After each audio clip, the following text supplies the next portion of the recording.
We will call the meeting to order. Start with the pledge. And thank you to Bo for supplying us with the actual flag. I upgraded the board. I pledge allegiance to the flag of the United States of America and to the republic for which it stands, one nation, under God, indivisible, with liberty and justice for all. Thank you.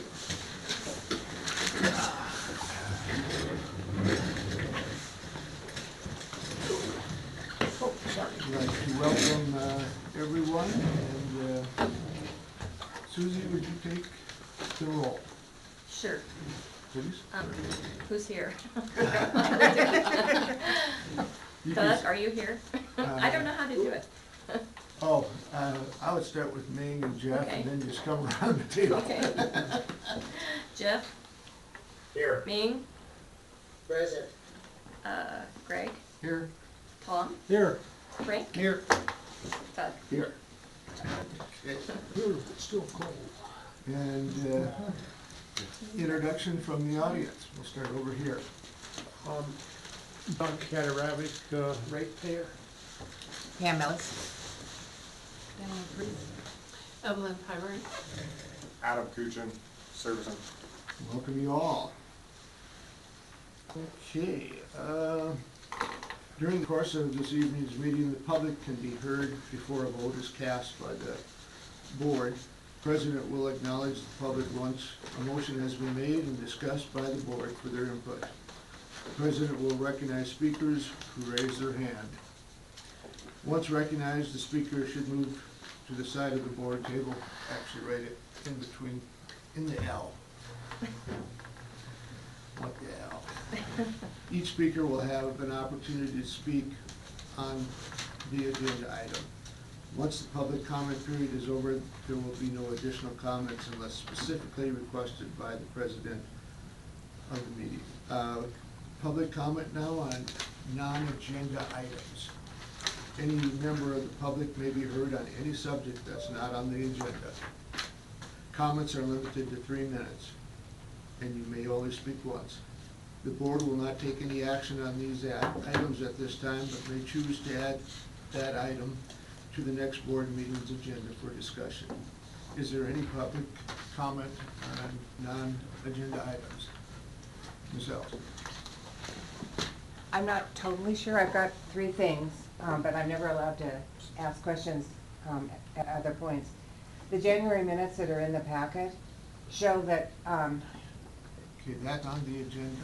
I know, but you don't let me speak then. There's Okay, public comments okay. on this. So then, okay, so the 2 of them address minutes. Thank you. Diane? I have some questions, but it's on the annexation, so I couldn't tell from here if it's really on the agenda or not, because it said that it might be if the paperwork got in, so is that on the I agenda? don't think the paperwork got in, the paperwork got in, did it? No, not the, So is that a non-agenda item? So that is a non-agenda. Yeah. All right, that's, I know that was a question, Yeah. I did not know if it was one. And really, I just had some questions that I just wanted clarified about the annexation Mhm. and Is it the consolidation? consolidation. Okay. It's been called consolidation, oh, there's that's two merger, big takeover, different it's been words. called a lot of things. Yeah, but it's not annexation. That would be the consolidation. Is that the issue? Well, in here it said annexation, so I We didn't have know. We an do have an annexation. annexation. Yeah, that's a different topic. That's when we take in a section that Oh. will be part of the district. Consolidation is on the agenda under old business. But Oh, you can okay. mention anything you want. at Okay, this so, point. so the consolidation is on the agenda then? Yes. Do we need to change the agenda for item 6 on the new business?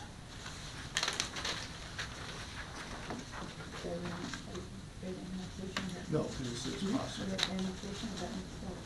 Never got any. We never got any. So shouldn't it be removed from the agenda? Yeah, but we gotta wait and take. Would you like to remove that from the agenda? Going through the Okay. We'll remove under new business, item number 6. I second that. Was there, he made the motion, is that right? Or Tom did, okay, Tom did. thank you. All in favor, please signify by saying aye. Aye. Unanimous. Any other changes on the agenda? Okay, now we'll move to approval of minutes. Board meeting minutes for January 15th. Tom? Where are the minutes for the consolidation meeting of January 14th? They're not here for us to approve. There are no minutes for the consolidation meeting. May, You may. we had Dan Park here from Missoula on training, and we all remember how we went through Montana Code, Title II, Chapter 3, Part 2. How any entity of a unit, and an entity is defined as a committee. If a quorum of that entity discusses, hears, or takes item on it action, that meeting must be public and have minutes. You are correct. We have a committee for consolidation. There's 3 members. No, there is not. Yeah, there is. Oh, there is, sir? But there's not a quorum. You need 4 to We have a need 4 quorum. to have It's a quorum of the committee. The committee's 3, a quorum of the committee is 2. It does not say a quorum of the board. It says a quorum of the entity.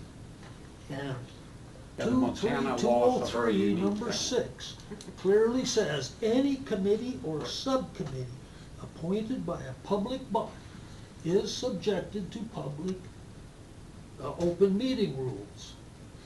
Dan Clark went through that with us, and everybody was amazed when he was here. Now it's being ignored.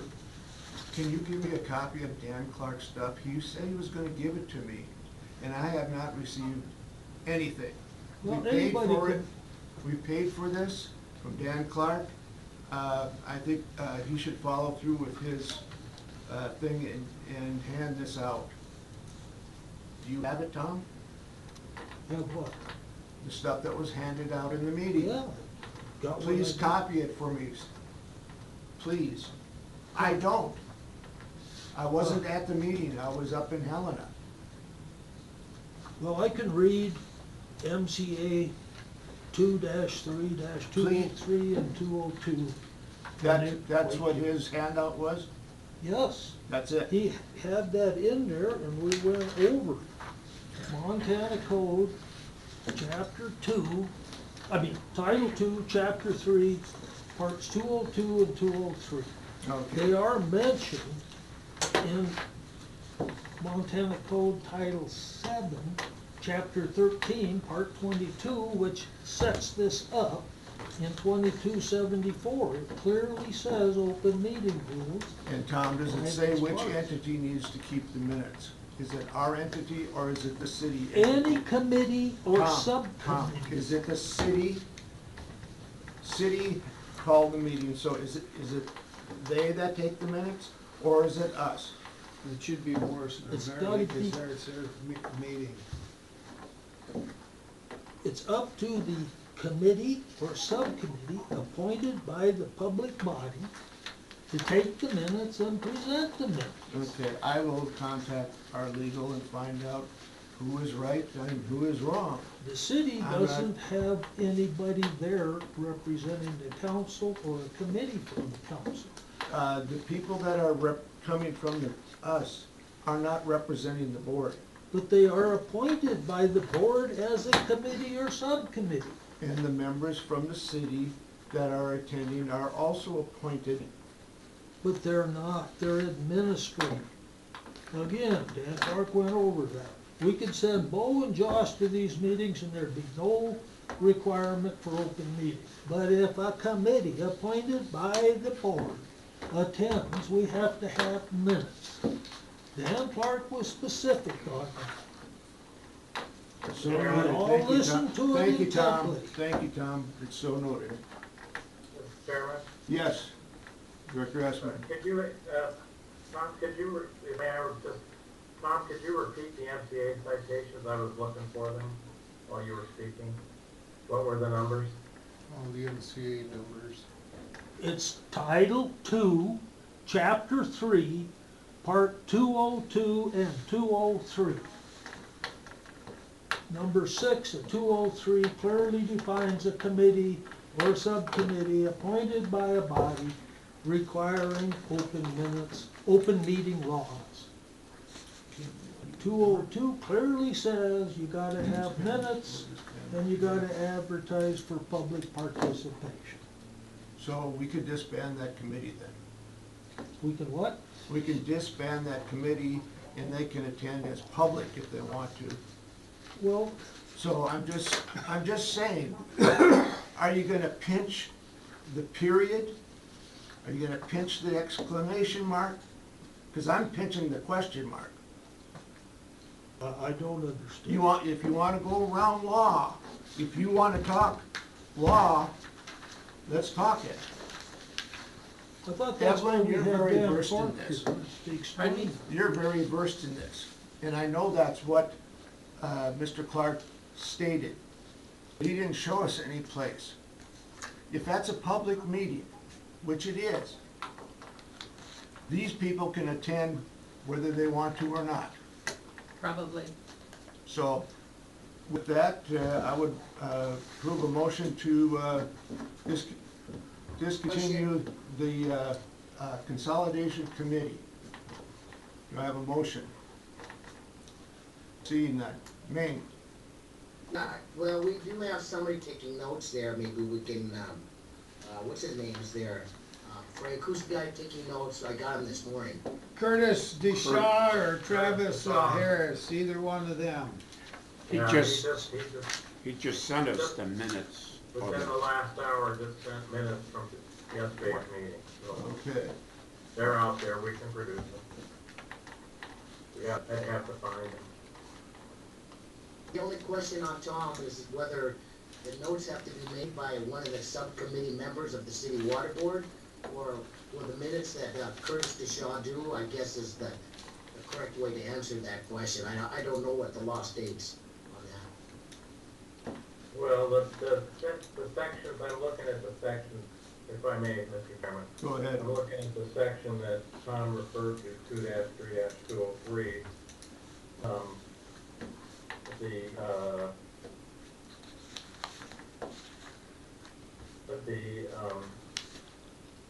There are two parts to subpart 2 of that statute, and it says the meetings composed of public or governmental bodies, but it says and that regulate the rights, duties, or privileges of any individual must be open to the public. Well, I guess that would be the question I would forward to the district's attorney or Mr. whoever the guy was, Bozeman.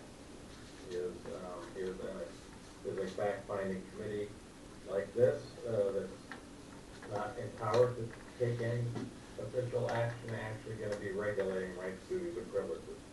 You know, if I'm a lawyer, I would have one opinion, other lawyers may have others, but I think that would be the question to be posed. I think we can solve this pretty easily. If that's what's being demanded of us, we will just ask Curtis to take the minutes and send them to us the next morning, or that same day. We have actually got them this morning. Okay, so, And we can't put them in until next month. Right. So does that answer your question, Tom? For minutes, I mean, I like what Tom's saying, but I could actually read the minutes, and I went over them this morning, and they're pretty accurate, so I think the minutes are, I mean, it's just like doing minutes. I think that they're there, so it's just a matter of reading them when we give a report. Is that correct, correct assessment on this one, or what do you think? Well, minutes generally just need to be a summary of actions taken. Yeah, okay. You know, not a full discussion blow by blow of what goes on. So, yeah, I think they would be, what he delivered today was a fair representation of what happened yesterday. Brief. Tom, the reason I bring this up is this board has authorized the district to pay $100,000 for this consolidation study. When the study's over and the results are presented, if there's no minutes, and there was no public participation in these closed-door meetings, everything that was done there could be thrown out in court by a judge.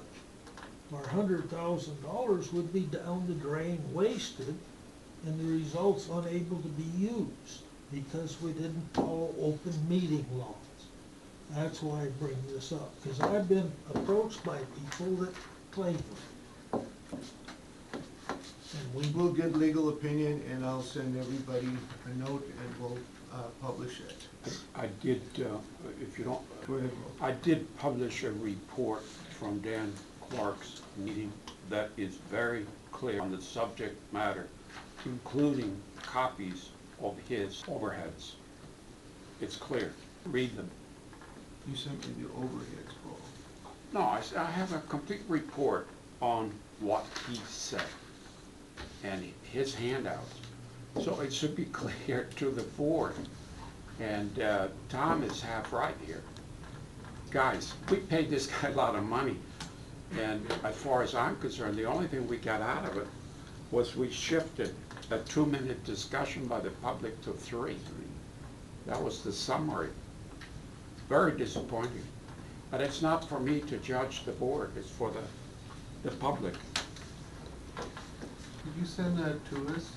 I sent it to all of them, I sent it again. It was a complete Yeah, report on There wasn't much on his, Dan Clark's visit. Plus I took pictures of his overhead. You remember the overhead? Yeah. It was very explicit. And you know what he underlined about 4 times? It's 2 members of the state government going in a car from Billings to Montana. They have to file that they're going and what they're talking about. So respect for the laws is fundamental, guys. I can't help you there, you know, I cannot help you. But what I can do is bring out the facts, and they are covered in that report. Mr. Chairman, I'd like to, somehow if I got an email from the general manager with that summary, I wasn't, you know, it doesn't ring a bell to me. I'd like him to resend it. I will. Sure, I'll send it to you.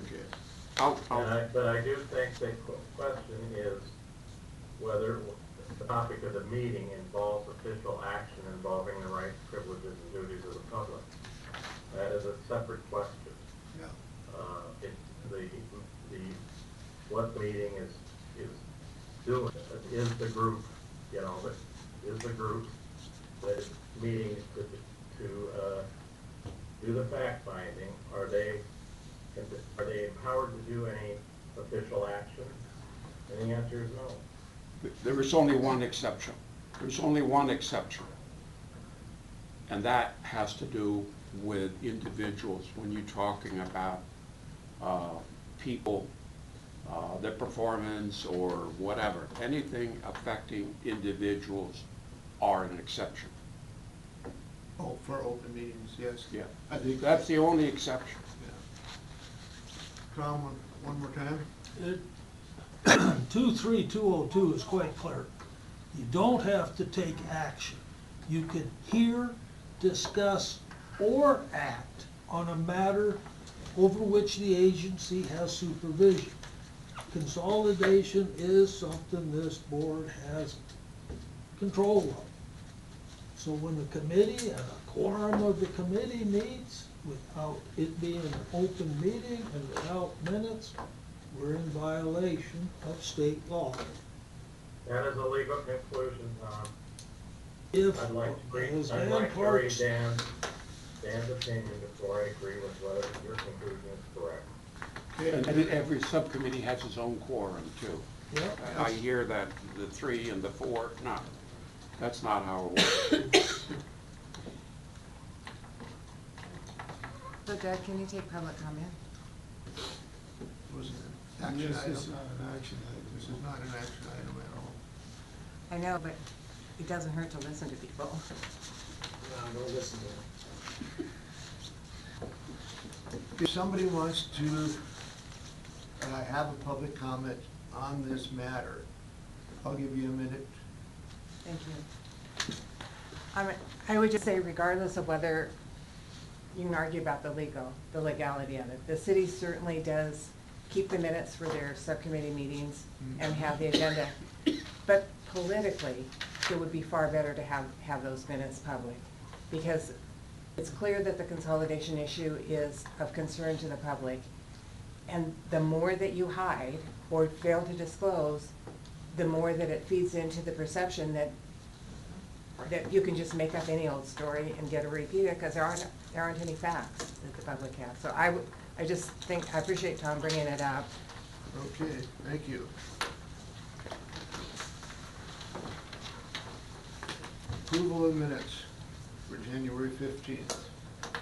Are we back to the minutes, Mr. Chairman? We never left them, but Okay, I'd like to make a motion to correct the minutes. I believe I emailed you all before. My motion is to correct I believe it's one of the last sentences in the manager's report, on the minutes on the manager's report, to read as follows. And Susie will be happy to provide this by email to you. That'd be great. Jeff reported that he had contacted the law firm at which the person who was purported to have sent the message to determine if in fact that person had been the source of the message.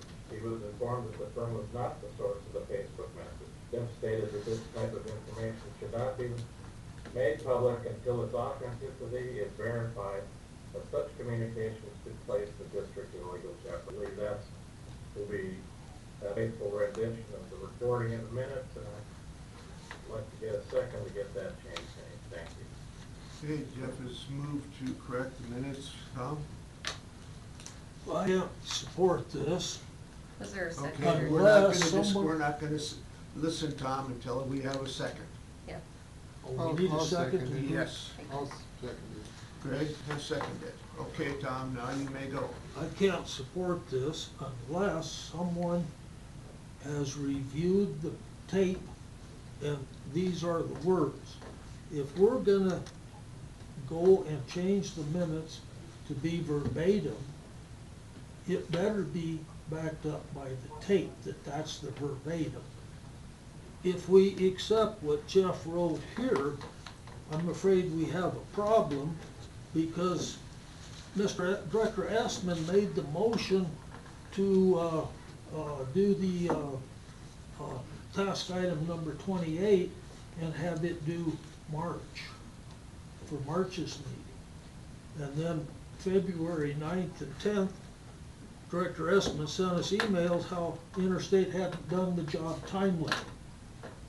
By the end of the meeting, January 15th until February 9th, Director Estman, it appears, forgot what he said. Now, he remembers exactly what he said on this other item. I don't want us to get in a problem with this being not right. Director If the tape has these words in it, I'm good, but I can't remember back that far to say that's exactly what he said or didn't say. So because of the possibility, I won't vote Okay, for fine. it. Director Estman, did you not read that off of a note that you had here at the meeting? Read that off of. Did you not have that written down, the motion that you made, It wasn't a motion. or the statement that you made? You know, I'll be happy to, withdraw my motion, if directors review them, will allow me to bring it back at the next meeting, after I've had a chance to review the tape and refresh my memory. And those of the other members of the committee. Okay, would you suspend, withdraw your motion and change, or do a substitute motion to take board minutes for January 15th for approval in March? So moved, Mr. Chairman. Okay, is there a second? And it's been seconded by Frank. Is there any discussion on that? All in favor, please signify by saying aye. Aye. Aye. Director Ewalt. Okay, so if you look at number 2 under old business on the minutes, it says consolidation study update. Bo gave a rundown of what happened at that meeting. And it wouldn't make any difference if you wrote it down as minutes when you said it at the meeting, or if you give the update. It's in the minutes, it says January 14th, and that's what happened. And so far, there's really been nothing happening except trying to get all the information we need. So, as far as I'm concerned, those are minutes for what happened on the January 14th meeting. Okay. How about the minutes from from February 5th meeting, special meeting? There's minutes on here for that. Right. Yep. We have to approve those Yep. also. Yep. I will move that we approve the minutes for January 5th, special meeting. Second by Greg. Discussion, Tom? I wasn't here for that Okay. meeting, so I'll abstain from the vote. That's fine. Any other discussion on that? Any public comment on that? You had to be here though. I have 3 things on the minutes, but it's not to correct the minutes. I have 3 questions coming out of the minutes, and I was told to wait until this time. So, Okay, so that'd be next month then. well, it's information though, but, I mean, Are that's, you talking We're- about we're- the February 5th? no, I'm That's talking what about, we're- I'm talking about January 15th, We're but it's doing not. February 5th. I right? understand that, but I prepared questions that I'd like to have information for, because we didn't get the answers on January 15th. It doesn't have anything to do with the minutes. So I tried to speak before the meeting. Now you've moved it, there's no reason to wait until March. I have questions that are arising out of that meeting that were not followed through and answered, even though the minutes reflect that they would be. So I'd like to be able to make those comments. What portion of the minutes are you commenting on? Okay, so the interstate engineering report, that was in the packet, it's not reported in the minutes. Other than, I said, that interstate engineering said that they had responded to the public comments. Lou and I were the only 2 that made written comments. I never got a response. Bo's response was, in the minutes, he said he doesn't know, but he'll follow up. So, because I'm not allowed to speak during the, You don't have to Manager's keep breaking report. that up, but you can Right. talk now and and just then speak to the other subject. issue is, I asked why, in Bo's written report that was in last month's agenda packet, why we're paying Interstate to send the pipe off for testing, and I don't have a response to that. Bo asked, the minutes reflect that Bo suggested that on page 5, MOU should be changed to MOA. But when I sent a note saying the resolution that's online calls it MOU, even though it's written correctly as MOA, that never got corrected. The reason it's important is because it's history. So if you go to search for MOA, you can't find it because it's listed incorrectly. So it's important to get those errors corrected. I believe that has been corrected. It wasn't yesterday, It was not yesterday. no. Bo, can you Yep, direct your yep. assistant manager to get that damn thing done? Right, and then we have to re-sign it. No, the No. resolution's written correctly, it's just Resolution's named okay. incorrectly on the website. It's named MOU, but the resolution Oh, you're says talking about the MOA, website, Right. only, not the resolution. not the Right, resolution. Right, The resolution is titled right. right, Under resolutions, on the Right. website, it's called an MOU, yeah, not yeah, MOA. yeah. And the resolution isn't posted from February 5th either. Is that? Yep, Okay. thanks. Okay, we've got a motion and a second to approve the minutes for the February 5th special meeting. All in favor, please signify by saying aye. Aye. Aye. Opposed, same sign. Motion carried unanimously with Tom's abstaining.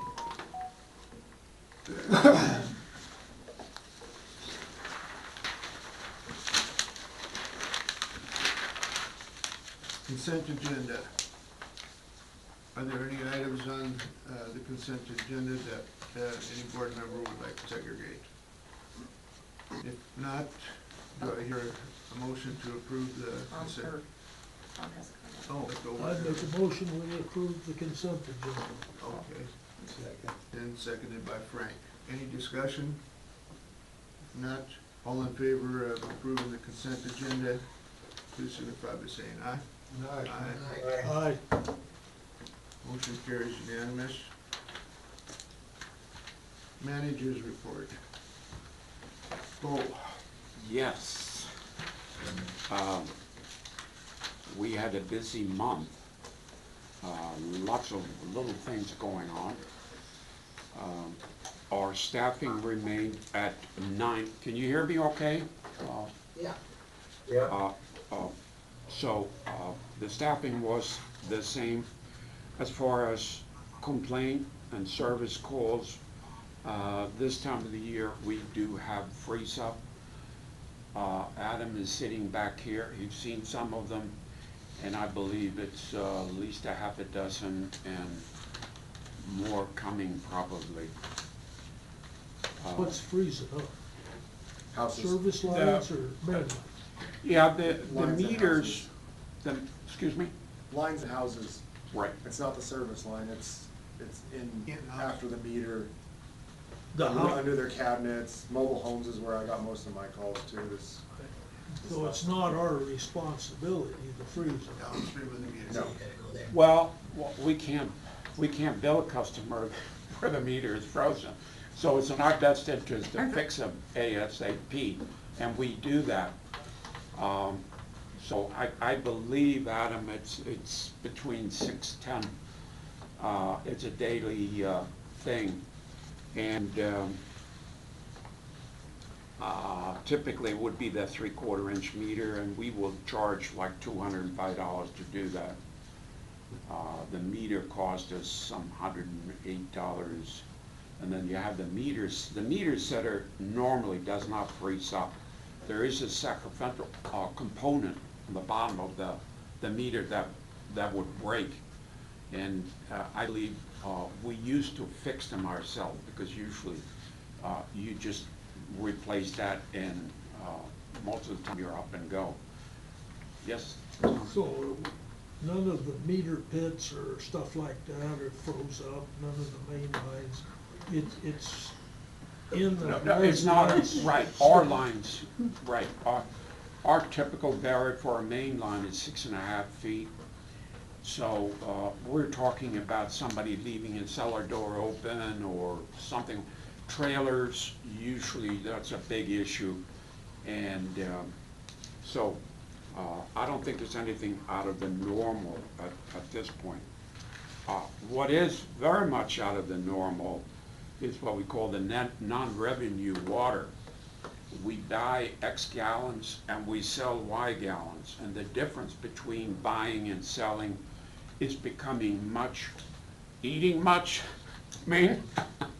And I know I'm hungry. I'm gonna get some vitamin C, sorry about that. So anyway, I done a little study from October through January, this 4-month period, going back 1 year, 2023, going back 2022. And it is pretty consistent, believe it or not. The water sold around 43 million gallons per month. What is not consistent is the purchase. During the same period have increased from what the average is a little higher, and for the period here in this year, we're talking about a 37% difference.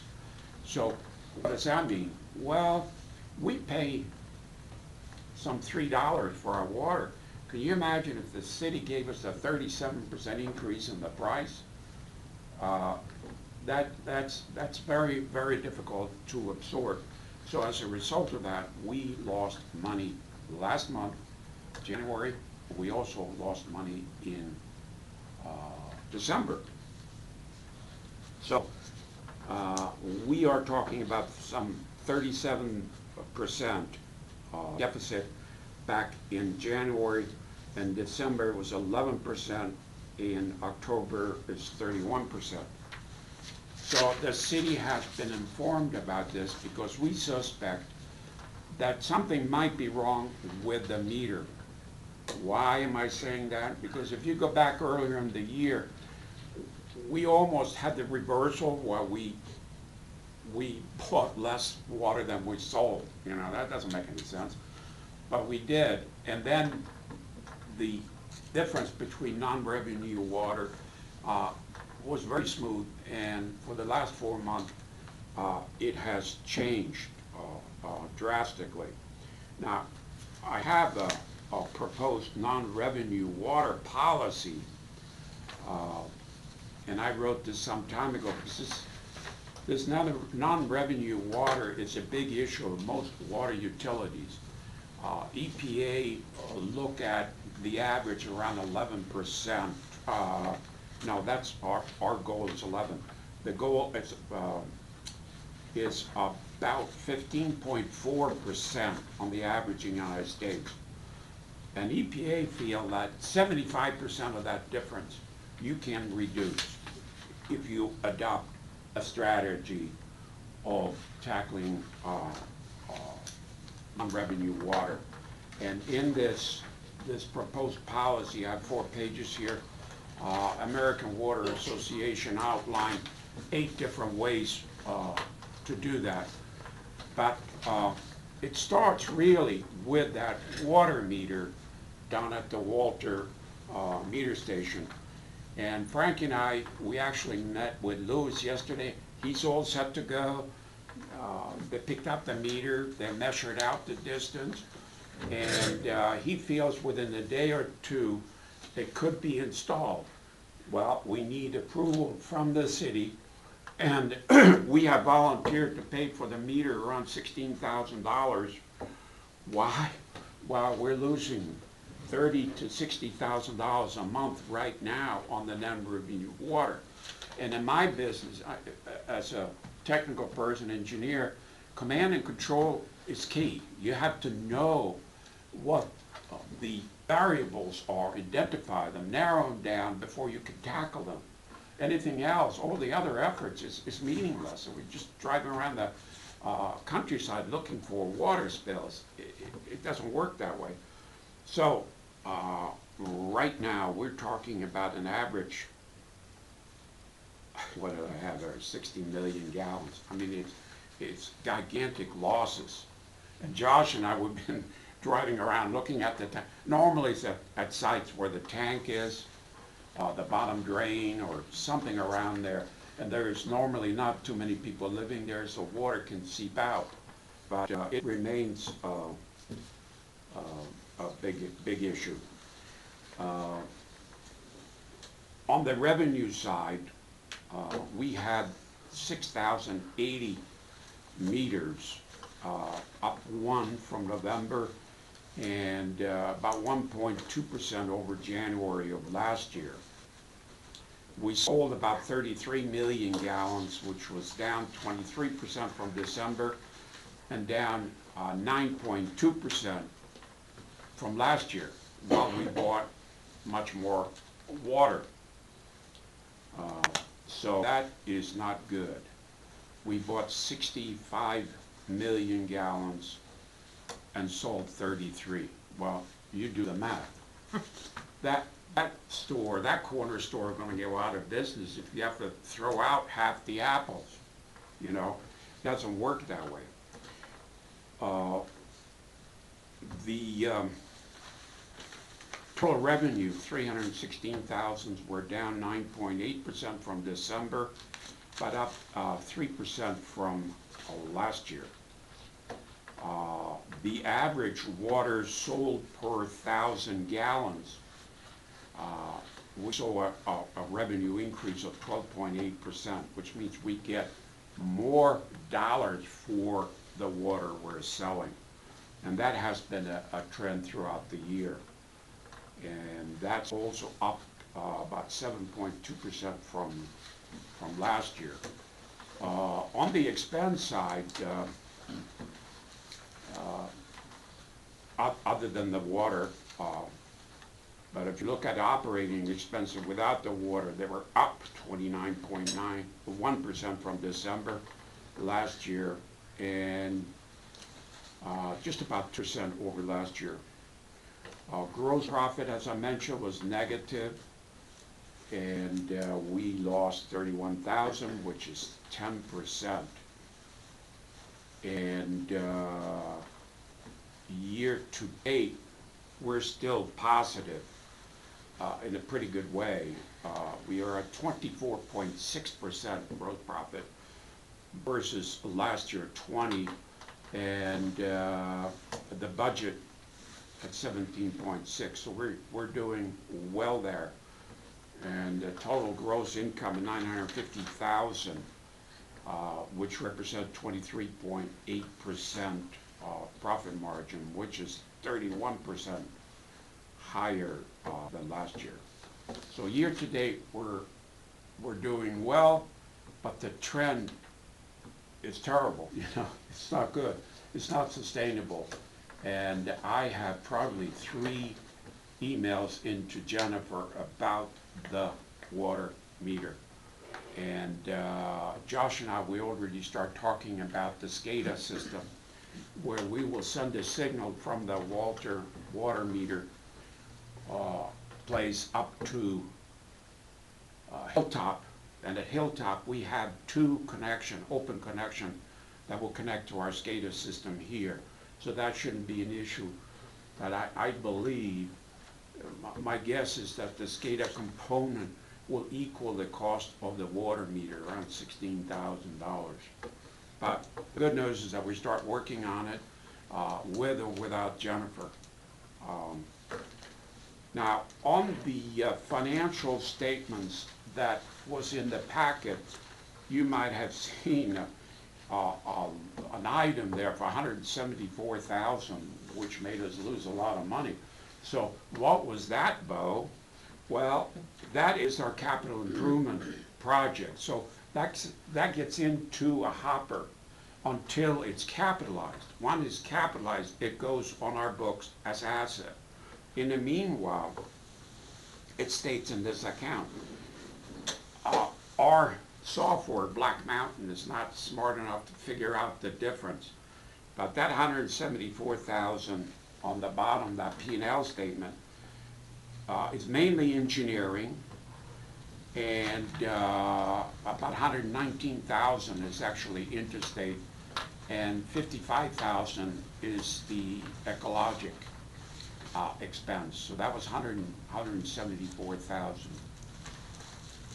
Now Josh is not here, but one of my favorite topics, education and training. Adam, you have been selected to go with Josh to the Rural Water exhibition, which is next month in March. And I think that Josh will present our ecological. They liked the report that we produced, and they asked me to present that, and I rather have young people do my bidding. So it's important that these guys go out and talk to real people about water and learn things, specifically about the AC pipe replacement and a few other things like water loss. So that is very good. We also had a meeting yesterday about the Northwestern transmission line, or the preferred alternative to task order 28. And I believe that's a different agenda item, so I'll wait with that. We do have outlined a time schedule for that. Now, looking at the expenses, I sort all the expenses, the highest to the lowest, every month. And obviously, the water purchase is the highest, it's $24,000 above last year, 15%. And then you have meter repair. But salary is one component, and Frank brought it up, I believe, the other day. Why? Well, we have a full staff now. We have 6 service guys, non-employees, and the other guy, who is very expensive, is myself, and that was not in last year's expense budget, so you have a double header there.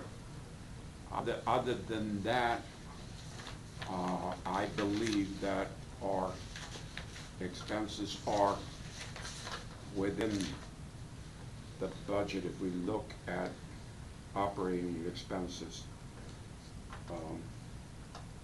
They're about 23.7% of total revenue. Last year they were higher, 24.6, and our budget is 29.8. So year to date we're okay. It's just the trend is not right, and if we continue the way we're doing it, we'd be in trouble. Question, Bo, Yep. Page 17. Yep. Expense item 149, payroll taxes, are those paid quarterly? She sends them monthly, like FIT and the state, federal, There's workman's comp. You page 19? page 18. 18. No, excuse me, 17. Item 149. It's She the sends pay. them every pay period, actually. Okay, I got it. Well, They got- okay, they no, got no, all of I them. see it, I know what you're talking about. Okay. Now, they are included somewhere else, because we do pay them, so where are they? Right above it, 142, 145, 146, 47, 48. All of those are your payroll taxes. Unemployment, workman's comp. FCIA, Social Security, unemployment, workman's comp, that's all. Well, they're all taxes, so Yeah, so that's your that payroll could have been an taxes. old summary of them, I don't know. I Yeah, don't know I don't that. know why they didn't add them up, but. Yeah, for some reason that total doesn't go up there. Yeah, I don't. Okay, So, I'm just curious. Frank? the other, yep, the other thing, and I think that might be on the agenda, the consolidation, and Frank and I will Yeah. we'll that's under old get business. back to you there. Now, I do have one other last minute thing. Our neighbor to the south here has a lot that he wants to build some commercial building. His name is Mark Wright, and he was looking into a right-of-way, and I think that's going to be very difficult in our parking lot, if not impossible. He's looking for a 40-foot right-of-way. So that will change our whole scenario with Susie's drive-up window. Should be out of business in no time. So, anyway, I told Mark that it's above my pay grade to judge that, but I would advise the board that that is probably not practical. Is there any other access to that? What I understand, there isn't. They could demo a house. Yeah. Here's a suggestion. Well, Trade the easement out here for more over on his property, so that you can move parking lot over there, and the drive-through can still exit onto the street. So why don't I get a drawing of the whole thing and what he proposed, so you can take a look at it. I can do that. I'll get a drawing of what he's looking at a build-out, so you can look at what the options are. Because just by taking from us, that don't work so good. Well, we have that drainage too, you know, for the stormwater. So it sounds simple, but I don't think it is simple. when that developer developed his last property on Bench at the city council, he knew the remaining property was landlocked. And that was made evident when that property was developed and the owner didn't care. It's not our responsibility to give him an easement. I hope we don't. Yeah, we don't give an easement. We trade for something that will, I don't know what he's got to offer, or We'll, should give we'll up find the out, park but the cap. obvious We've got a answer. small enough parcel as it is for this operation. okay? Yeah, that's, And your second, oh, that's, Director Ewald has a question. Yep. So Jennifer won't get back to you. Is it something you could do to ask, ask her if you can go above her to Debbie directly on this float, on this meter? Oh, I thought I was gonna send Chris an email because he put in his weekly email to the public about 2 weeks ago, where he mentioned that he had been advised that the meter would be a good idea and that we were paying for it and all that sort of thing. So I can follow up on his email. I think we gotta go above Jennifer to get this done. Yeah, And when we were talking to Lewis, yeah, I think he told us 49 days from the time you order the meter until we can receive it. yeah. And so Bo and I were talking that as soon as we get the okay that this is gonna fly, we probably should get that meter ordered, so as soon as it gets here, it can get put in, because we can't keep living with this high purchase gallons amount in what we sell. Right. And that, if we put that meter in, that will tell the story. Something's either going on otherwise, or it was the meter that was faulty, and then we need to start doing some back checking if that's the case. how So- much over on our budget are we gonna be for capitalizing with that meter? Because that Well- would be a meter that would be capitalized, correct? Correct, but if it's in their building, it becomes their property. And that's how the city looks at it. The meters, they select the meter, they install it, they bill you for it. Residential, commercial, so that's no different. The only reason why I proposed this, because we have a problem, we're bleeding. And I told her an email today, this is the third email I sent to her, that timing is very important. Once we get into April, May, we start using a lot of water, we do not have the backup. It's going to become a problem for a lot of people if we cannot do it within the next 60 days.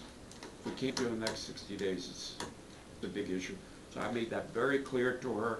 We're ready to buy the meter now. And you remember Lewis said he can have it done in a day or two to install it.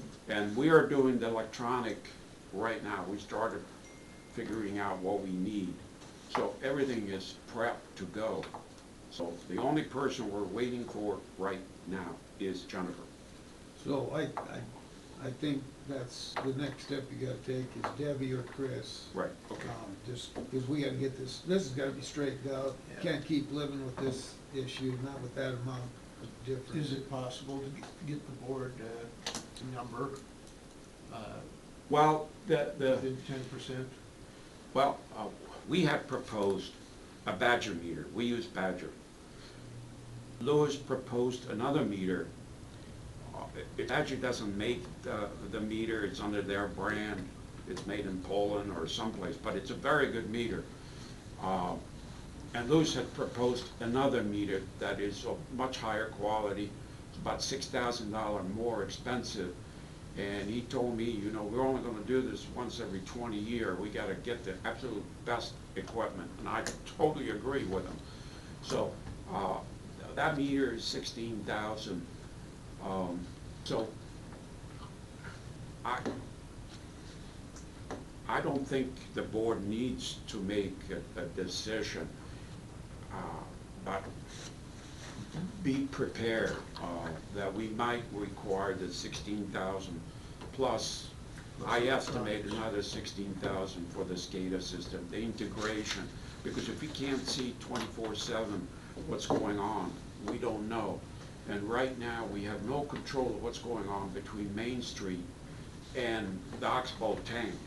Now, the Oxbow tank, we did a detailed study on the water flow January last year and January this year, the daily flow. So I have the printout on the whole shooting match. And it's not that big of a difference. So it's possible that the leak is between Ox and the Walter. I don't know, but it doesn't appear to be on the discharge of the tank. Well, it can't hardly be in the main that was checked because they didn't find any leaks. Ecologic didn't find any leaks in the section they checked on Main Street, right? But it could be someplace else because all this gravel, that's just like an underground river. Right. So, No, but the key thing here, what we're trying to do is eliminate the variable. I'm not saying that this is the culprit, no, not at all. But command and control, we gotta know what we're doing so we can fight this ghost. And that means we gotta figure out every gallons that come into the territory and whatever gallon we are selling. It can't be a 30 or 40% difference. So the trend is bad, we gotta catch it now, you know. How, when would you have the numbers on what particular type electronically you do the system? Well, we start working on that, and I have asked Louis today to give me his SCADA system, his electronic equipment. But we're willing to parallel that. I'd like to be completely independent from the city and have our own network to our hilltop. And from the hilltop, we already have the SCADA system. So we have sent our SCADA people the distance, the GIS on what we're talking about. I don't think it's a big deal. I really don't think that. The big deal is to get the meter in. so we gonna pay for the installation also, or just the meter? Well, we haven't We haven't talked crossed about that bridge one. yet. I've only talked about the meter, Yep. because that's their policy, is to pay for, have the customer pay for the meter. They buy it, they install it, they specify it. The other option, of course, is they pay for the meter and they charge us $1,200 a month between now and when Jesus come home, you know? So I'd rather do it on the barrelhead and get it done, and we own or have some rights to it. And I asked Louis, you know, I want the key to the building too.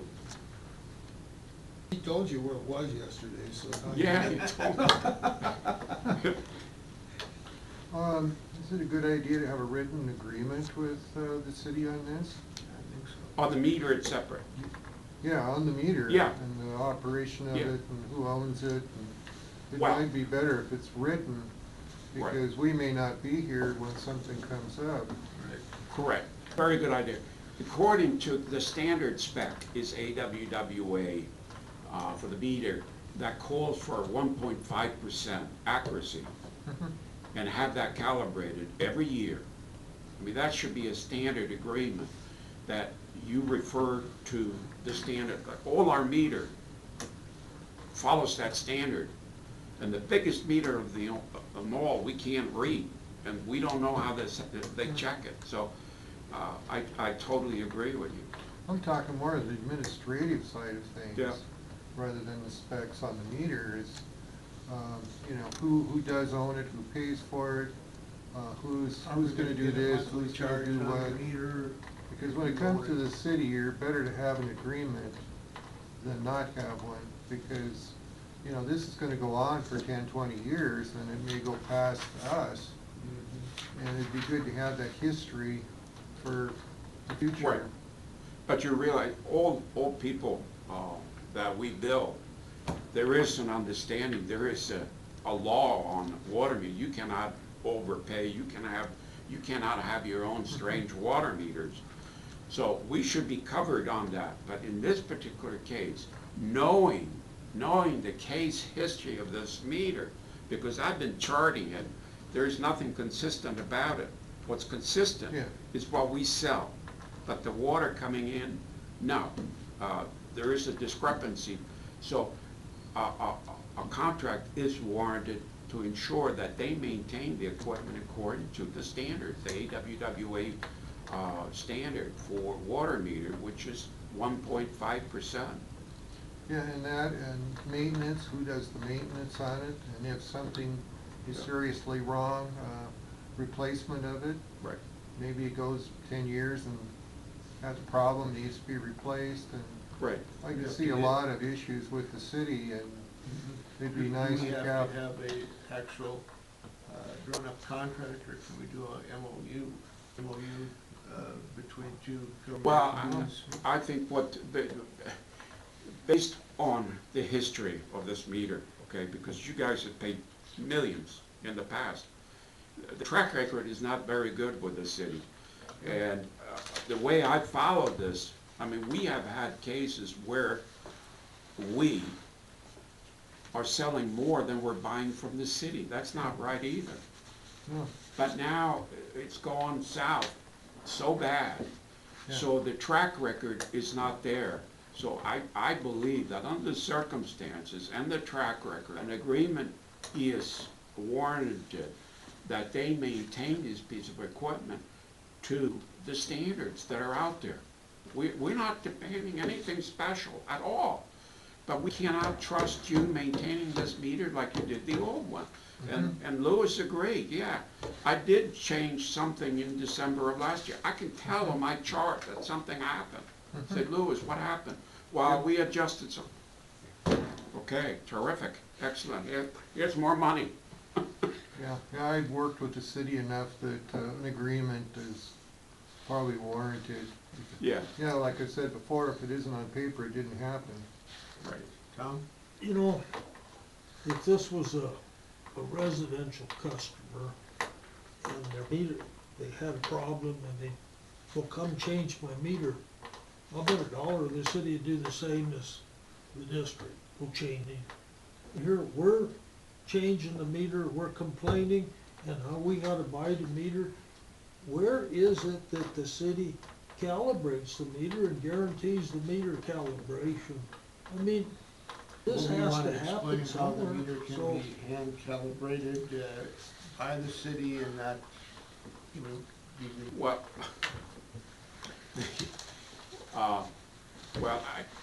in the interest of time perhaps, the meter we're proposing is fundamentally different meter than what's in there. Right now is a Venturi meter. It's about 15 years old. I have all the specs on it. How does it operate? It has a calibrated orifice. So it's a 20-inch size meter, about 5 foot long. The orifice is about 12 and 5/8. To get the reading on the flow, you take the pressure differential, we call it the delta P across there. When the delta P is, let's say, 2 PSI, you have 12,500 GPM going through that thing, okay? So that meter, this Venturi meter is a perfect piece of instrument. It's a great piece of equipment. However, to get the reading, you need a pressure differential, pressure transducer. And in this case, probably a Rockwell pressure transducer. I used to have in my lab. They're very accurate, reliable, but you can tune them to the sweet spot of the reading. So in our case, we use, on the average, about 40 million gallons. Let's say you fine tune it to whatever that is per GPM, and you hone in on that accuracy. Well, when it varies to lower flow, the accuracy is no longer there. Higher flow is no longer, it's true with every meter. So the AWWA standard I was referring to, there is a high and a low. The 1.5 is what it's designed for.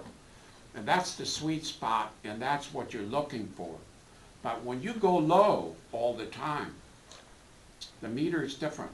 You go high, So this Ventura meter, if it's not adjusted properly, it will give you wrong reading. Okay, what's a mag meter? Mag meter has no moving parts, has no orifice. It's the friction losses through it is probably at least three or four PSI differential, and that's how you get the reading in the first place.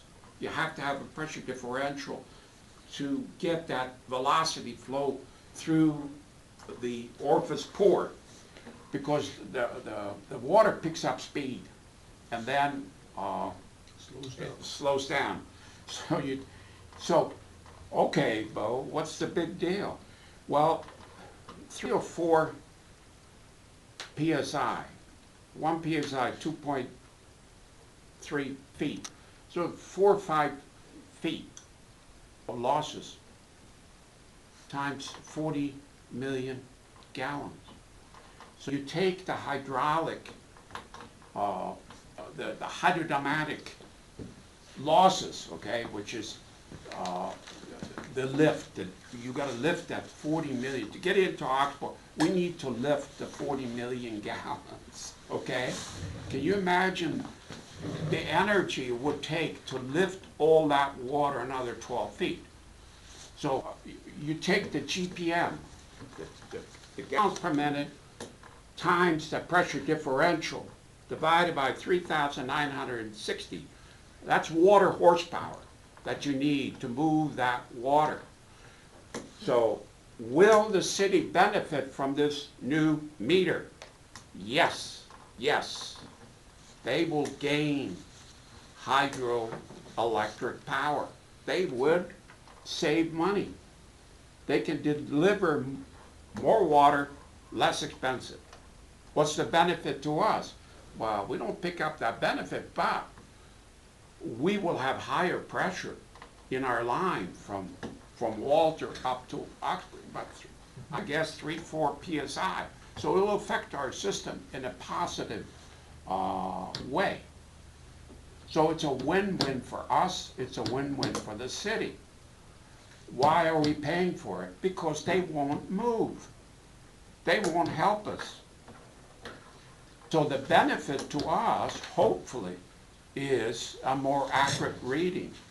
I'm not saying their meter is read wrong, but I have proof, the chart, that they get all sorts of readings. And the historic facts are terrible. We pay millions of dollars. Why? So we gotta have command and control of what we are doing at Heights Water, or we have no future. And with the consolidation, without, it doesn't matter. You have to control the water. You can't have these leaks. EPA doesn't like it. And if we have these leaks, we might not get loans either. I think this lady that you've been talking to, with all the comments you've made over the months, I think it's time to go to whoever is above her. She's not moving at all, and I think we'll let her know that if there isn't any movement, that you're gonna have to go talk to whoever's above her. And you know, this emails to the city didn't start last month or this. I just happened to have 3 emails to her last week. It didn't start last month, a month ago. It started probably 4 months ago. I want to have this done. It's time to move past her, just to let her know that, you know, if something doesn't happen like really quick in a week, that you're just gonna have to go talk to somebody else. Right. I think it's reached that point that it's important to move on with this. Yeah. And sometimes you have to do it. I got the notes, yes. Okay. Thank you, yes. Chairman, I have a question for the general manager. Go ahead. My back of the envelope math, and correct me if I'm wrong, please. Yeah. But if we're buying 65 million and we're only selling half that means we're potential loss, assuming the meter is incorrect, which we're not comfortable assuming at this point, obviously. That's 1 million gallons a day. Did you That's a lot of volume, it seems to me, like, Yeah. you think that should actually be occurring, and why would not any of that 1,000,000 gallons a day be showing up at the surface? That's why, Jeff, we have to eliminate one of the variables, and that's the meter. We have to get accurate reading of what we are purchasing. My historic records do not indicate that we have the accuracy in that meter that we deserve to do something about it. Okay, Bo, what are you talking about? Well, earlier this year, we were selling more than we were buying. That doesn't make any sense. I remember that, so thank you very much. Yep. Appreciate it. Okay, any other questions, General Manager? Oh, you want to move on to the Northwest Transmission? Maybe? Can I ask the general Yeah. manager a question? Sure. I'm not gonna get formal. Bo, I have a couple of comments. Number one, if you wanna see where the water goes, go down to the weeping wall, if you know where that is. The weeping wall. We have a weeping wall, a huge weeping wall in the heights here. And, most of you might know, if you're old-time residents, it's Yeah. down by the park. You can stand there and watch the water. So if we were losing 1,000,000 gallons a day, you can go sit there for hours and watch, and there's no 1,000,000 gallons comes out of that. Yeah. The whole weeping wall area. Anyway, and then the other thing is, been looking at GPRs that water plants use back east and various other places. When your boys go to Great Falls Yeah. next month, Yeah. you might have them look at a couple of companies about a GPR for helping for pipe location and water flow around joints and that sort of thing. They do make GPRs like that now. Yeah, we have that listening devices. Well, no, but there's some way better ones than that now. Well, that's exactly where we're sending them. But listening devices and, Well, they were showing on TV, you could actually see the water flow in the ground. yeah, Um, they have X-ray. yeah, the radar or X-ray or whatever. Yeah, And they're like, 20,000-30,000. yeah, yeah. Thank you. What's amazing, you know, we had the ecologic go through, and nowhere did they find any leak at all, and they were surprised. Well, good point. Item number 2, Bo, Northwest Transmission. Yes, we had a meeting yesterday. We haven't done one. We haven't done the consolidation. Oh, I'm on the, Oh, number 1, old business consolidation. my eyes went from manager's report down to number 2, 1, 2. So old business consolidation study, I guess, would be between you and Frank. Yeah, we had a good meeting, and you might not realize this, but the documentation in due diligence, I've been through it many times in my life. There's a lot of documents, and they had 25 different requests, and within a request, it could be several spreadsheets. And we have completed all the requests. And I will not tell you how many the city completed. But Kurt, who heads it up, our consultant, was very pleased with it.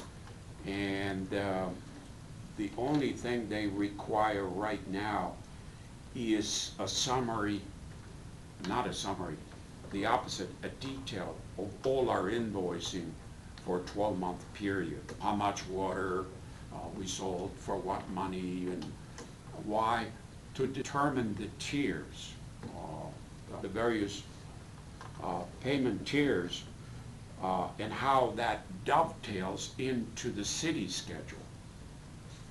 So you can tell, well, I supplied them that probably a month ago, where you can dial in 4,000 gallons. Can I interrupt Yep, you? yep.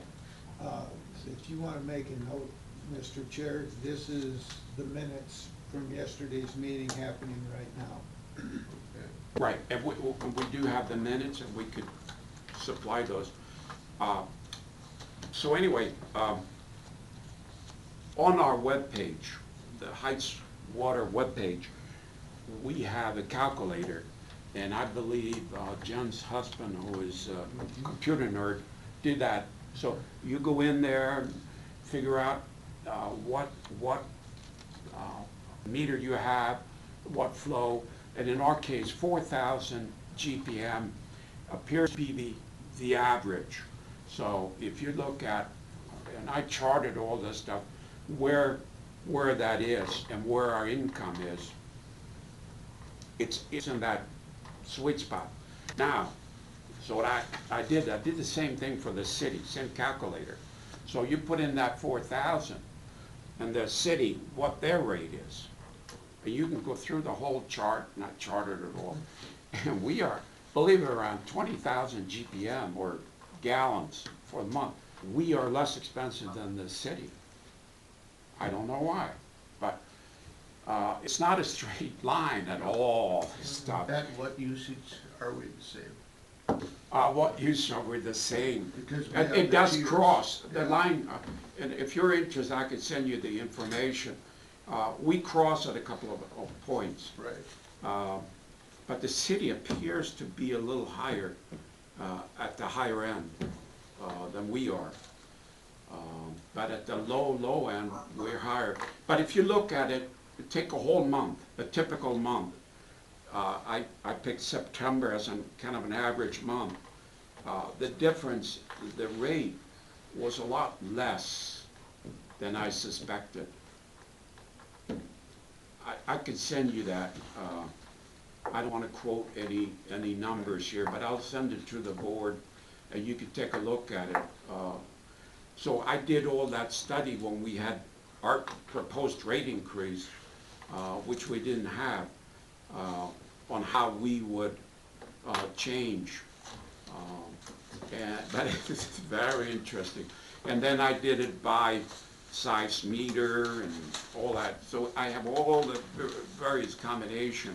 So what they want now is our complete mailing list. That's basically what they want.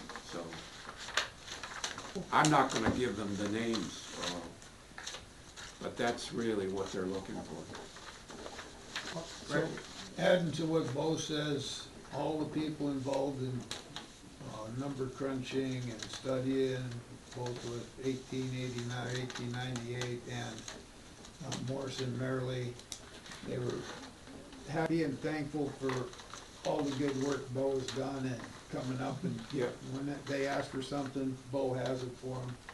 It was just good, smooth running meeting, and there wasn't any earth-shaking things happening yet, but I think our next meeting, it sounds like they will have some type of report, at least from the water district side of it, so. Ming, do you have a question? Yeah, no, my question is, on this consolidation, both reiterated, just a point of fact, is Jennifer DeRay is not cooperating with this, so the board knows that. All of her things are outstanding, and at this point, she says she's too busy with other things that need to be done. So I just want the board to understand that the city is way behind this, and I'm not happy about that at that point. I've been on this consolidation meeting, but them not putting, they're making Bo do all the work, and then they don't do it themselves. And what's is completely flabbergasted by it, says I might even, quote, lose my job by asking her to get this paperwork in. So, just a consideration. Thank you. Thank you, Ming. Okay. Anything else on the consolidation report? I have some questions. Can I ask them? Diane? When, most of the people in the district do not even know about this consolidation. And I was wondering why a letter wasn't sent out. I mean, you guys are supposed to represent the people. And when people don't even know what you're doing, why? And I was wondering who began these talks and why, and what benefit is it to the people in the district? We don't know yet. and that is the god-awful truth. We don't know, Diane, until we have the facts. But you don't know why a letter isn't sent out that you're That- possibly doing a consolidation? It's on the website. Yeah. But It how many was- people even look at the website It unless was there's a on, problem? If we had to do a raise in the water when I was here, a price raise, we had to send a letter out and have a public hearing. Because that's the law. Yeah, Yeah, we're not, when we This is get this is around to what that I it, is. saw that. Yeah. when we get That was, around to that it, was sent to the Diane, employees. Diane. It I know. was not sent to anybody in the district. Diane, when the district has those facts, we will then go out. And this was a decision by the board that we would not do that. We would not go out there and say, we're gonna consolidate, because then you got a war. You got a war. We don't want a war. We want the people to know the facts, and then the people can choose. It just seems like we're putting a lot of money out before we even do that. Same way when we do engineering for the Northwest Pipeline, we put hundreds of thousands of dollars out. And we just still don't know what we're doing with that project, Diane. We still don't know what we're doing. And that's coming up, you'll hear a report on that. So, it's not that if they wanna come and ask, we're happy to share all the information we have. But we don't have enough information to say, yes, we're gonna consolidate, or, no, that's bad for the, our users if we consolidate. And that's what it's about, is the users. But if we get all the users in an uproar, do you think they're gonna hear anything? Most of the time, not. Because it's, he said, she said, and nobody has heard what the actual was. Who wanted to start this consolidation? I mean, how did? It was a how did board start? decision. And it's not a, And you guys went to the city and asked them? this is not a consolidation. First of all, please tell me, this is not a consolidation, Diane. Tell me that. What is in a consolidation? We're not talking consolidation. We are talking, and what the board approved was to explore what the possibilities are. Oh, well, it just said consolidation update. What do you wanna call it? Well, You wanna call it? You just told me it We wasn't called it consolidation, so- exploratory committee to start with, and people didn't like that. That's a consolidation, it's gotta be called a okay, now we're calling it consolidation. You don't like that. Like I said, until we have that information, Diane, I don't wanna start a war out here in the Heights. We just don't wanna do that. Because people take it and run. The news has had it, Evelyn has had it, that we're looking at this. So if the people can't hear from all the TV stations, newspapers, they're not gonna read a letter from the Heights Water District either. I think they will. We always got a lot of calls every time we sent a letter out. Okay. Mr. Chairman, Yes, Director Esmond. I do think she makes a good point, and when the study is done, I do think we should engage in some written communication. So, I think that her comment yeah. from that standpoint, when we get to that point. When we are get to in order. that point. But at this point, they're not in order, Right. so we don't And- have the facts yet. We've also, the board has also started on Facebook and on the website, posting new things. What's happening in the district, so that it's, if somebody wants to look, they can look. If somebody wants to ask, Yeah, I know, but it's just like, they aren't gonna look until something happens, just like with the Right. city, until their bills are all messed up, they they didn't didn't pay any care. attention. They did not care. Yeah. So, okay, Bo, would So you? Doug, can I also Go have a ahead. couple comments? Bo, you mentioned you don't know why we're lower than the city. It's because the city's been increasing, has been collecting money every year for the past 5 years, I believe. No to longer pay- than that. To pay for the West End Water Plant. We'll have to pay for it all in one go, because that's the way our contract reads. And the last we knew, that would be about 50% increase in the water rate. So there's a reason for that. The other thing is, I'm kind of uncomfortable, I mean, I'm personally uncomfortable with attacking Jennifer. You know, I've attended all of the Public Works Board meetings this year. The billing thing was a mess, and I don't know what created that. I mean, I watched the city council meeting when they got the report, and what they did, they just did too many things at the same time. It made too many changes. She has worked excruciating hours, and right now they're kicking into budget season, and she's responsible for doing all the rates for that. So I think it's just disrespectful to speak negatively. I mean, I think it's just disrespectful. She is an incredible worker, she does a great job, but she's underwater right now.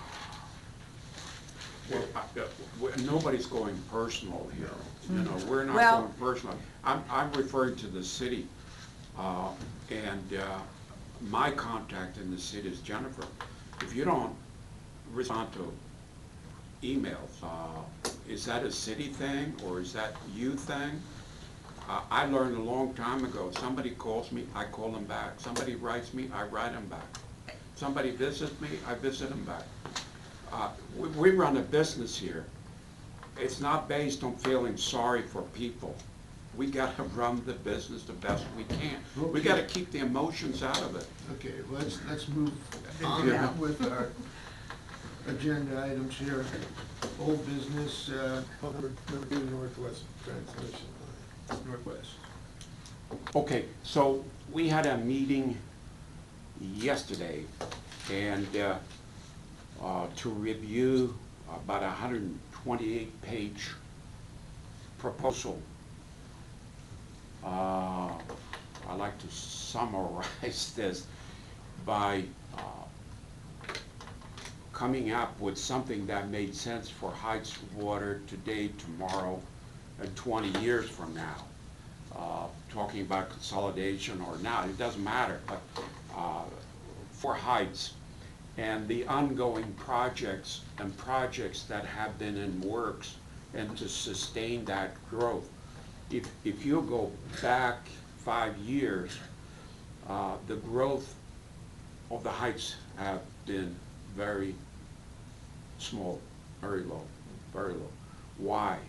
Well, water is one thing, infrastructure is another, and so our key thing is to think forwards, and that's why we have that system PR, and we identified a number of projects, and the Northwestern transmission line was one of them, task order 28, which the board reactivated, and they asked management to come up with an alternative, preferred alternative. And I have a financial background, I have a technical background, so technically I want to do this. And my financial brain says, there is no way you can afford that. So we have to kind of look at the project and back into, it fits us financially. So how do you do that? Well, when you talk about $1 million projects, the board will shoot down $1 million project in no time. But you look at the cost effectiveness, how much does it affect the average consumer to do this project? So I kind of beat up our engineering firm yesterday because they get paid on engineering projects and the cost of the projects. And we have some $600,000 into task order 28 right now. And it's continuing. Either you fish or you cut bait and stop this. So backtracking into something that we can afford would be this modified Northwestern zone project. And what's nice of this, the engineering, the infrastructure, half of it is already done. So I went back to the engineer and beat him up by foot. Say, hey, we already done this. This is part of the new project. So they agreed, okay? That was like $500,000, okay? So, to make it, in interest of time, we're talking about 34 cents per thousand to do this project. And I think it would be very beneficial to Heights Water in the future. And the other good news is a very good report with the Dover Ranch, and that component, I think, has been solved. So as far as I'm concerned, it's a go-go. The schedule is that we would like to present this to the board, alternative 5B, March 5 at 5 o'clock at the Interstates Boardroom. And we had a meeting there before, and I want you, not necessarily get cozy with interstate engineering, but I'd rather we go there and have them present it in their setting, undisturbed, and just listen to this proposal. What was the date on that again? March 5 p.m. Okay, and I think you like this proposal and the affordability of it. We have about $3 million in long-term debt. We pay $300,000 a year, $184,000 every 6 months. This will a little bit more than double the debt, and more later, because I don't want to say too much here at this point. It's a little early, but I think you're going to like the debt service, and also how much money will be forgiven as well. So this is a once in a lifetime kind of an opportunity, and I think that what I'm talking about with the current administration and this and that might change. So timing is important. Number 2, schedule. Public notice, March 7 and 14. This is to inform the public, what are you trying to do with our money, and how you're going to assure that we will actually have water flowing through the pipes in the future. We assume water is always going to be there. No, we got to maintain it, and we need to support these efforts. And so there would be a public notice, and then we're tentatively scheduling a public hearing on March 19 here at the office to make sure that everybody knows about it. And by the way, the board has started a monthly newsletter that's puts on our webpage, but also on Facebook. So a monthly newsletter, and I asked them to draft something about what's going on, not necessarily the detail in progress, but mainly good, positive things that affects the Heights Water District. So then we'll have the environmental public. How will it affect the environment? And here again, a lot of the work has been done, and that will be March 19. And then we are both on the same day? one is March. The public hearing is March 19. That was the environmental, the March 19.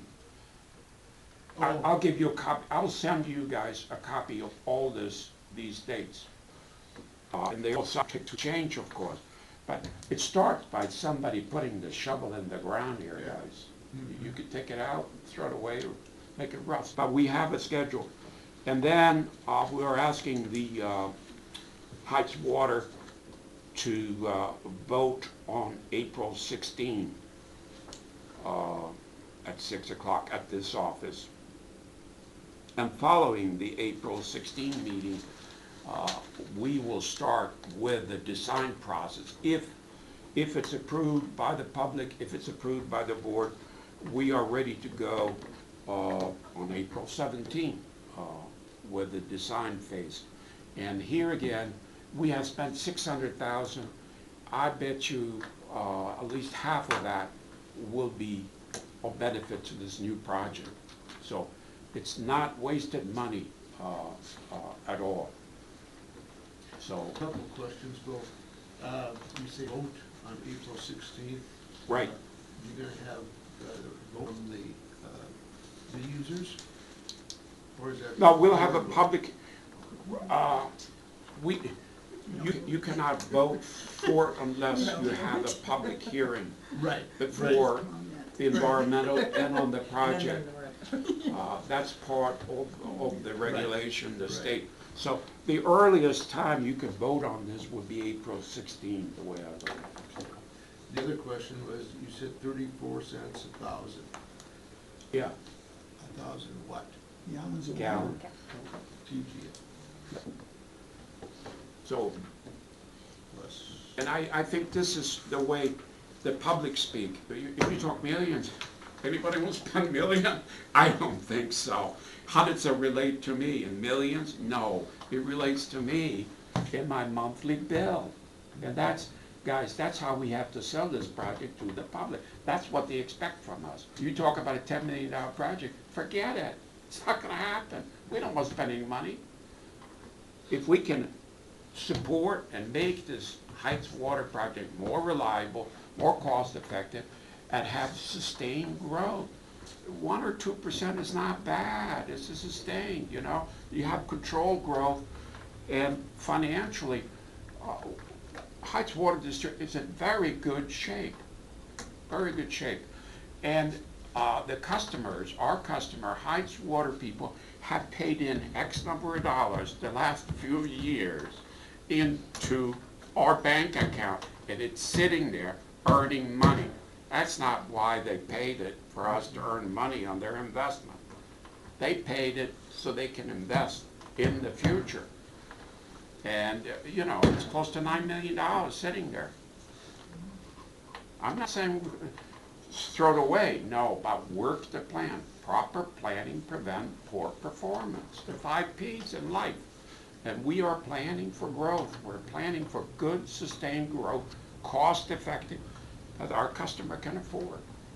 So more on that on March 5, if you agree. So just to clarify, the March 5th meeting needs to be publicly noticed and open to the public, because the full board is going to be there. Yes. So, Just like the last one. No, but that's- Talk about just locating the customer from the meeting by having it at Interstate Engineering. Well, that brings up a good point, because it's Heights Water, it's not Interstate Engineering. I will talk to Brad. I think that's a very good point. It's our project, it's not their project. Meeting should be here so Right. that our customers are closer. to know Very what good point. is there. Yes. Good point. Yes. Okay. Very good. Mr. Chairman, Yes, Director Eastman. Ming has his hand up first. His hand's been up for the last half hour. Oh, okay. Well, it's just been up on this, I just wanna make sure we have a Zoom for March 5th, please, that's all. Oh, yeah, we will.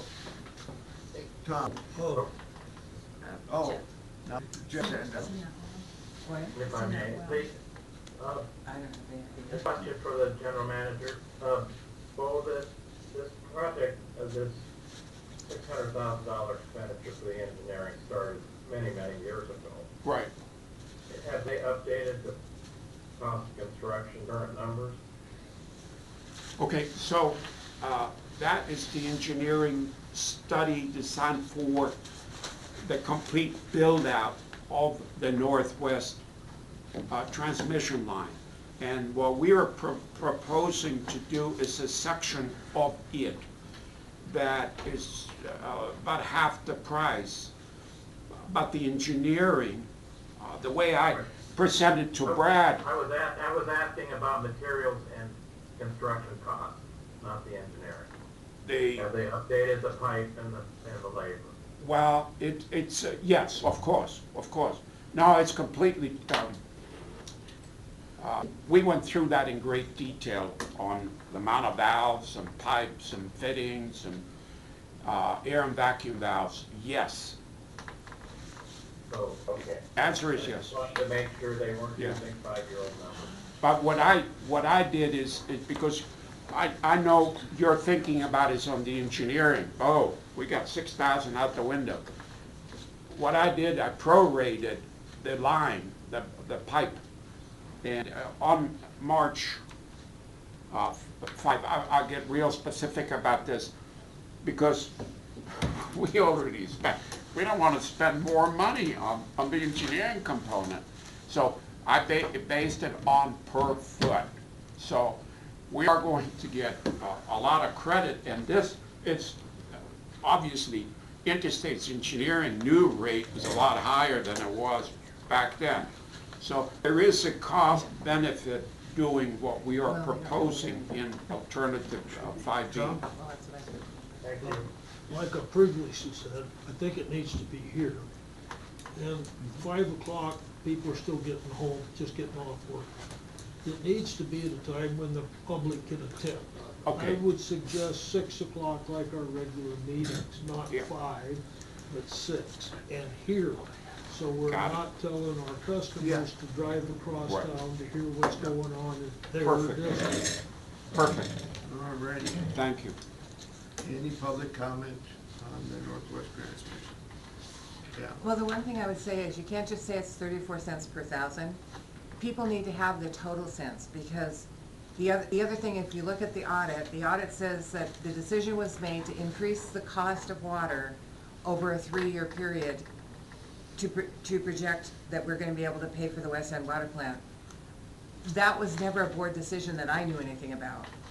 And I don't think you've been operating under the assumption that that money is being collected to offset the jarring impact of finishing the West End Water Plant. So that's one thing. The other thing is the 13 million or the 4.5 million that was gonna cost $6 a month per employee, that's in the original PR. So it's a cumulative impact. It's gonna be massive. And people need to understand, I mean, the board needs to understand the full impact, not just a little bit here and a 648 here and 34 cents per thousand there, and then the massive increase that will happen when, I mean, the argument has been, well, we'll just fight it. You have to pay the cost of producing the water. So you can't just say, we don't wanna pay that much, because we don't have any other option. As long as they've prepared a legal analysis, and that's the cost, and that's what we're gonna pay. We can run up the bill with attorneys and consultants, but at the end of the day, you're gonna pay the cost of producing the water. Well, we did very comprehensive rate survey a couple of years ago, as you know. And in that survey, there was a number investment included. That was a component of the rate structure, okay? And Jennifer, I asked Jennifer if she had any rates yet. They just hired a firm to come up with their rates. But the guesstimate is a 47% increase. Mr. Chairman, Go ahead. another question for the general manager. Paul, You're next.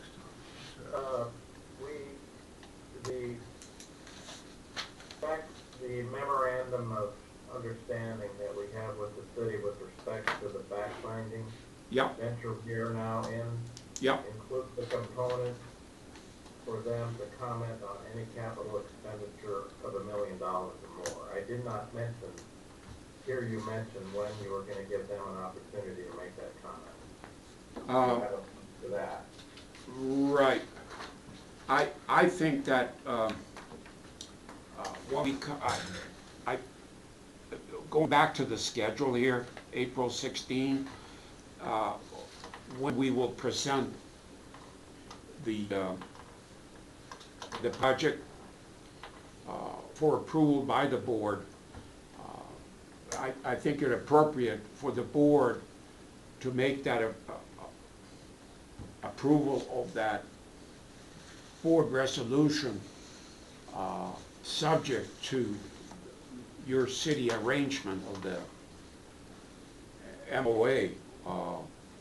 Because right now, there is a covenant there that we cannot spend more than $1 million. So I don't think we will be spending $1 million between now and July.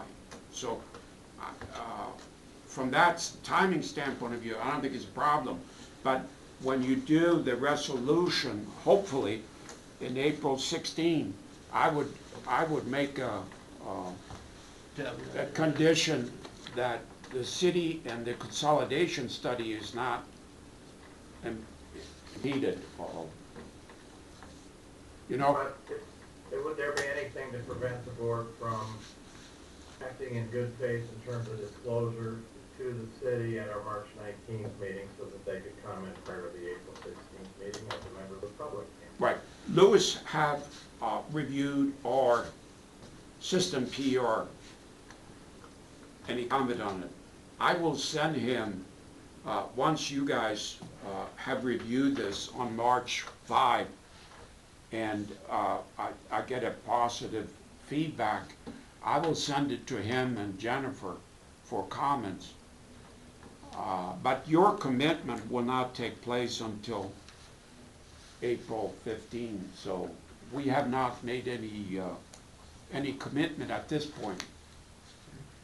Tom, Thank you. go ahead, Tom. Well, just because we accept or not, doesn't mean we're spending the money by July No. under the memorandum of agreement. Right. The city cannot dictate how this district advances because there's a possibility of consolidation. This district has to look out for all of its customers and do what's best for all the customers, irregardless of what the city's position for them is. Now, Ms. Ellis said we set our rates according to the West End water plant. That's totally incorrect. This board hired Ralph Tillis to work for rates, and they produced a huge document for us, and the rates were increased due to our capital improvement plan and future expenditures. Not any just because of the West End water plant. In fact, that was pretty much ruled out because the city didn't get their work done and couldn't even start the project at the time. The board did not follow Ralph Tillis's rate projections, and we set different rates that raised a very similar amount of money, and I believe it's gonna end up being a little more than what Ralph Tillis's rates would have been. But it was based on our capital improvement plan and being able to pay things as we went forward. Not on the West End water treatment plant, but on taking care of our customers.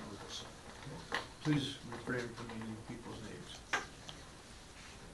Okay, we're moving into new business.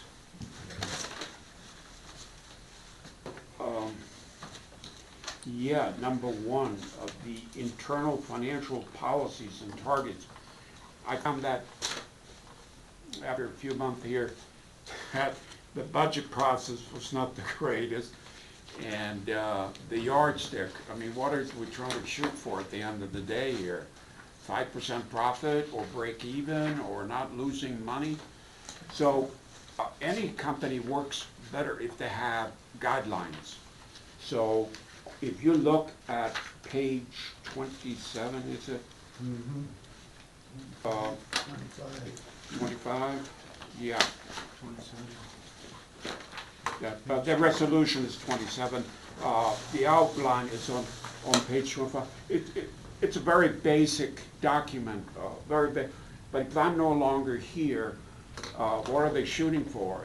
And I just want to help whoever succeed me to have some guide of what we're looking for in the budget process, the cash management, the internal controls, and the debt to equity ratio, which I think in nonprofits, it's the debt to net position. So you want to make sure you maintain certain ratios. And for you to get some of these loans, the SRF loans, we have to make sure that our position, our debt service is not the greatest. We are in good shape here, so don't get me wrong. We are about 20% or less. And the proposed alternative 5B will not change that. So our debt ratio will be in good position. But I want the board to know that we are looking at these, and for the board to be effective in the future, to make sure that Heights Water does not go out of business because of mismanagement. And mismanagement means that you're deputized, you take too much of a risk to grow, and we can't do that. So liquidity, accounts receivable, all of this is very basic stuff. So based on this, if you pass this resolution, this will be the backbone of the budget that we are planning to set up. And I think we will come up with a budget that's more accurate than last year. Budget-wise, we're doing good this year, so the budget year-to-date is not bad. But I put together a lot of spreadsheets and formulas and things that I can pop in a new budget, and you say, oh, okay, Bo, this is too high, we change this. It's no problem. It will tabulate the whole thing automatically. The rates, we have a one for rates and wages, insurance. So we have a very good setup right now. And I just want to make sure all of that work doesn't go bye-bye when I'm left. And by the way, I'm teaching Josh a lot of this stuff. He does not have that Excel scale background experience in the budget. I'm a very unique position in that I run a very large company for many, many years, 50 years, very profitable. And how do you do that? Control, don't take risk, and if you do, take calculated risk and make a lot of money, okay? And how do you do that? You plan. There is no secret to this world. You plan growth, you will have it. You plan nothing. You plan nothing. That is a plan to fail. We can't do that. We cannot jeopardize the Heights Water District. So we need some fundamental rules on how to run this ship. So this is the first attempt. So. Open for a motion to approve or disapprove resolution 006-25. I move for approval. I move to approve. Second. Second, Greg. Discussion. Any discussion from the board? Seeing none, any discussion from the general public? So one thing, Bo, there's a typo on 1.8, liquidity target. To maintain a current ratio of at least 1, should be :5, not 1.5. Well, what page are you? What page are you on? Page 26. I don't know, it's 1.8. Page 26. Oh, on liquidity? Yeah. 1.5. What is it supposed to be? The current ratio isn't 1.5, it's 1 to 5, right? It's 1:5.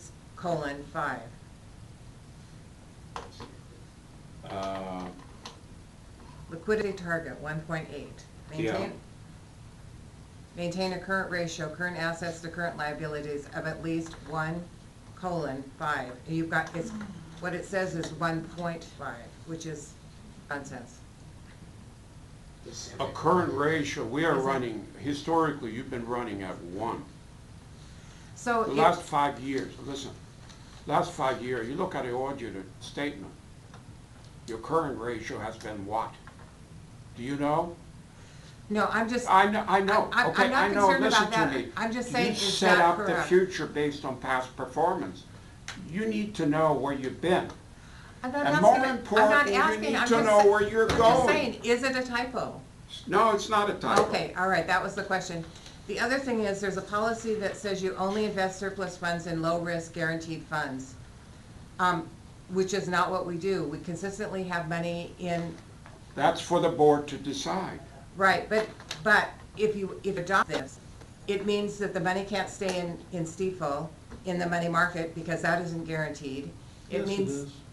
it isn't, not the money market. The CDs are guaranteed, it says right on there that you can lose principal, just as you Yeah. can from STIP. And then further on, you say you're gonna follow Montana law. Montana law lays out what you can invest in. I would eliminate this, because it isn't what you're doing. It isn't the best, it isn't probably the best, and it's more restrictive than Montana law. So if it's more restrictive than Montana law, That's good. That's a good thing. What's the issue? Well, because you're not doing it. You've got all that money in CFO. Pam, this is a financial policy and target. This doesn't mean this has been what's going on.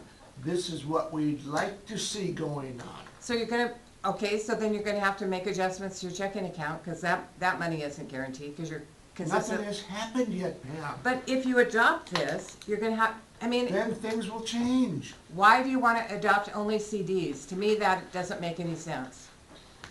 And that's essentially what you're structured in, because you don't have an ability to buy treasury bills separate. She's just making public comment. Okay, thank you. And is there any other public comment? Seeing none, we'll take a vote from the... Mr. Chairman, Oh, yes, Director Esmond, I didn't see your hand. well, the,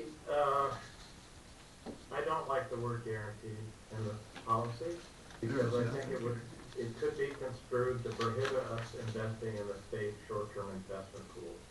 Because from a technical standpoint, those are not guaranteed funds. That's So, true. those short-term investment funds have been earning well for us. And, they give us ready access within 48 hours. I would hate to lose the ability to invest in those funds. So I'd like to offer a substitute motion to adopt this policy to strike the word guarantee. Where's the word here? They're not guaranteed, the steeple, they're not guaranteed. State funds aren't guaranteed either. Yeah, but the To stip- amount. The money Just market the isn't CDs are guaranteed. guaranteed. yeah, but the, where we invest in the, that is not guaranteed to any rate. No, it's not. Uh, Not by the FDIC, not by a credit union, yeah, it's- umbrella board. They're guaranteeing not it by- this year to there is- 4.5%. I think it's on their website, there's never been a history of loss in the 50 years of the fund, but they are not technically guaranteed. Well, my point when I wrote this is that, like we do right now, we make $250,000 investment. Is this the business we're in? I don't think so. And once we start about investment policy, we're probably wasting our time. Yep. Right now, we're wasting our time.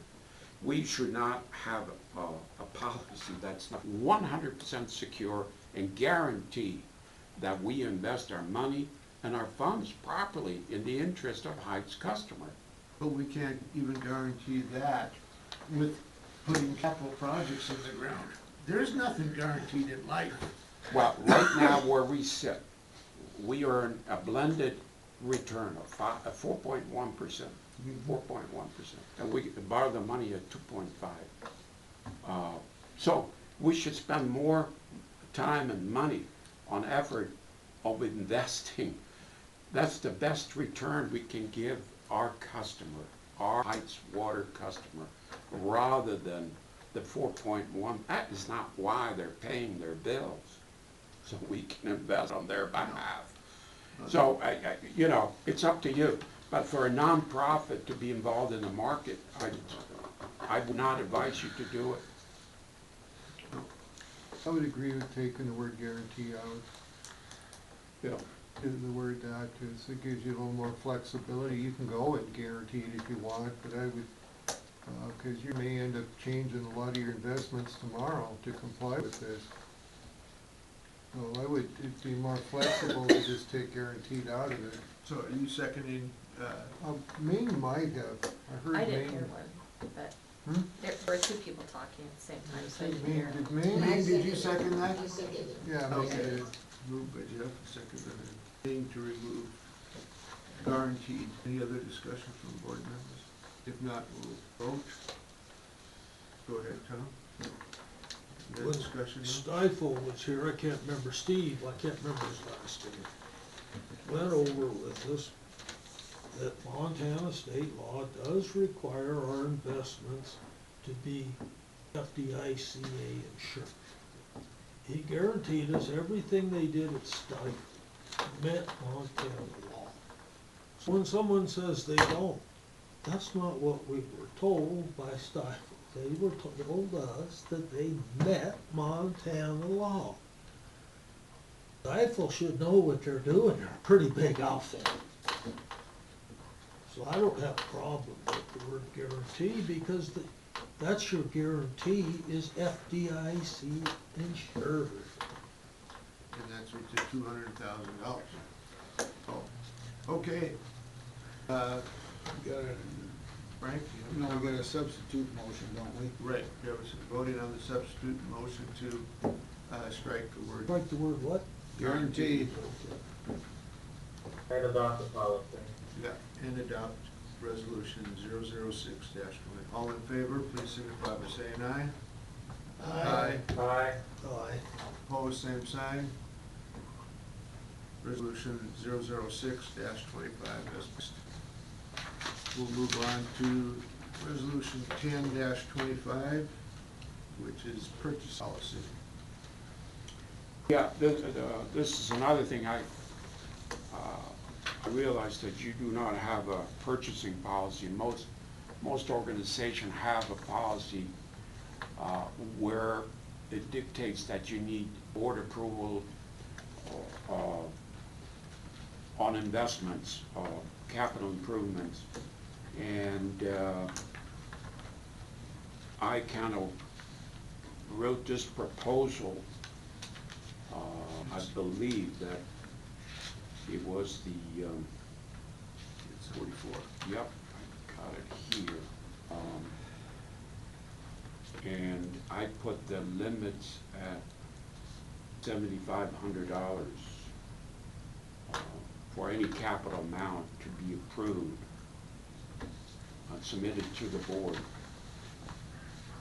And following our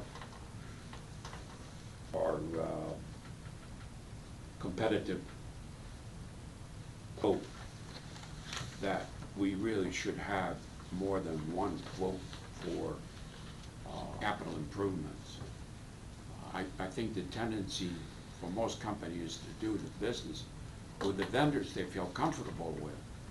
Well, after a while, your vendor feel very comfortable with you because you just come by and buy more. So it has to be a review process, and that should be done every year. You get all too confident with your vendors, and they eventually take you for granted, and they might not be that competitive in the long term. So it's a lot of different reasons why you should have a purchasing policy. And it's good for business, good for your vendor, keep everybody sharp. And I know that everybody complained about interstate. We do need to have let that out for bid too. Why? Because we spend a lot of money. They're our second largest vendor after the city. So they've been doing business 25 years, and I'm sure everything is fine, but it's just good business to go out there and feel somebody else's pulse once in a while. And you'd be surprised. So the intent of this is to bring that purchasing process in light. And I think it's good for Heights Water to have that policy in place. And you can modify it as you go. Now, water supply is, of course, something we should let out more often. We're letting out a lot that we don't know about.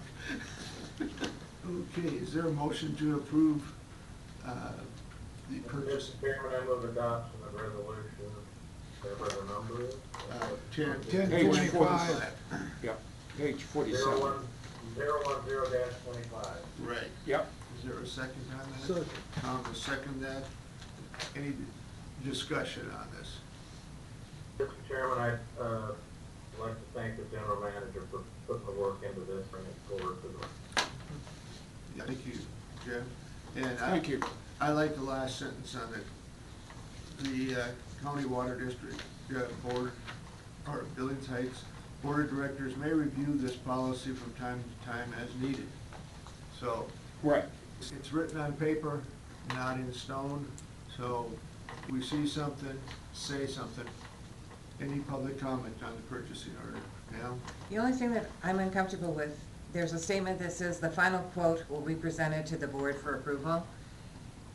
I mean, that just is not in line with open meeting laws.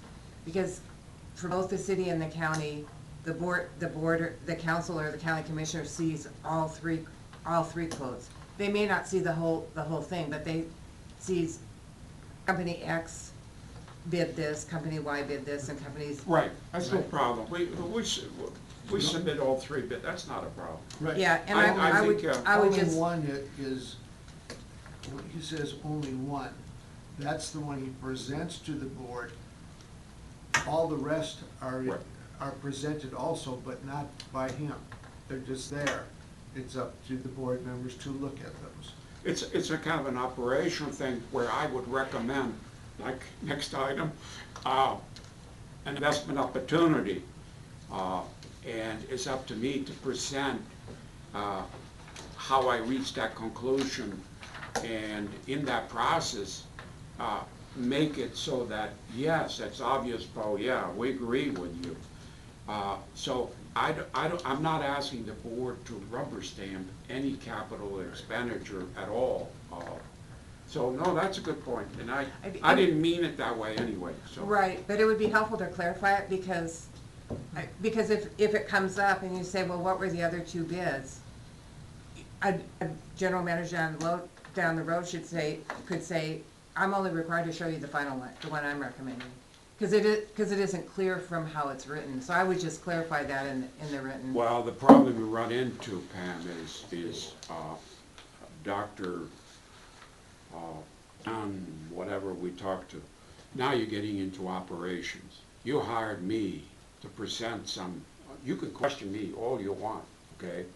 But when you become part of the operation, I don't think that You were is- required to release the information to the public. If there's three bids, we need to see the three bids, and the public needs to see I them. know that, but you are telling me you're gonna be part of the decision-making process. The board is. I know that, but I'm trying to do my job, which is presented, and you're telling me, I don't trust you, Bo. I wanna make my own decision based on those three bids. I'm telling you, you're wrong, okay? No, Okay. that isn't at all what I said, though, so. No, but, okay, Time's whatever. up, time's up, time's up, time's up. Great. What the county commissioners do is they acknowledge the receipt of the bids, Right, and that's what we're asking. right. Just That's- acknowledge, okay, bid one is $1,000, the Right. next bid is $1,200, and then we refer it to staff for a recommendation. Right, That's what the commissioners do with it. yeah, perfect. Tom? I believe that's state law. When you put things out for bid, you ask for the bids to come in and you acknowledge that the bids You will be open them up. opened on a certain day Right. in a public forum so that nothing is hid. All the bids are open for public inspection and then they're referred to staff to see if they're good, bad, indifferent, comply with the specs, etc., before there's action taken. Right. By the board. But not all purchases go out to bid, okay? No. and Next this- item, that's another, This you're is building a $7,500. project, a garage or something, yes. You know, This the would bid be- process is, yes, This would be projects that the board has to respond to, vote on, Right. or approve. right. Okay, all in favor of accepting resolution 10-25? as written.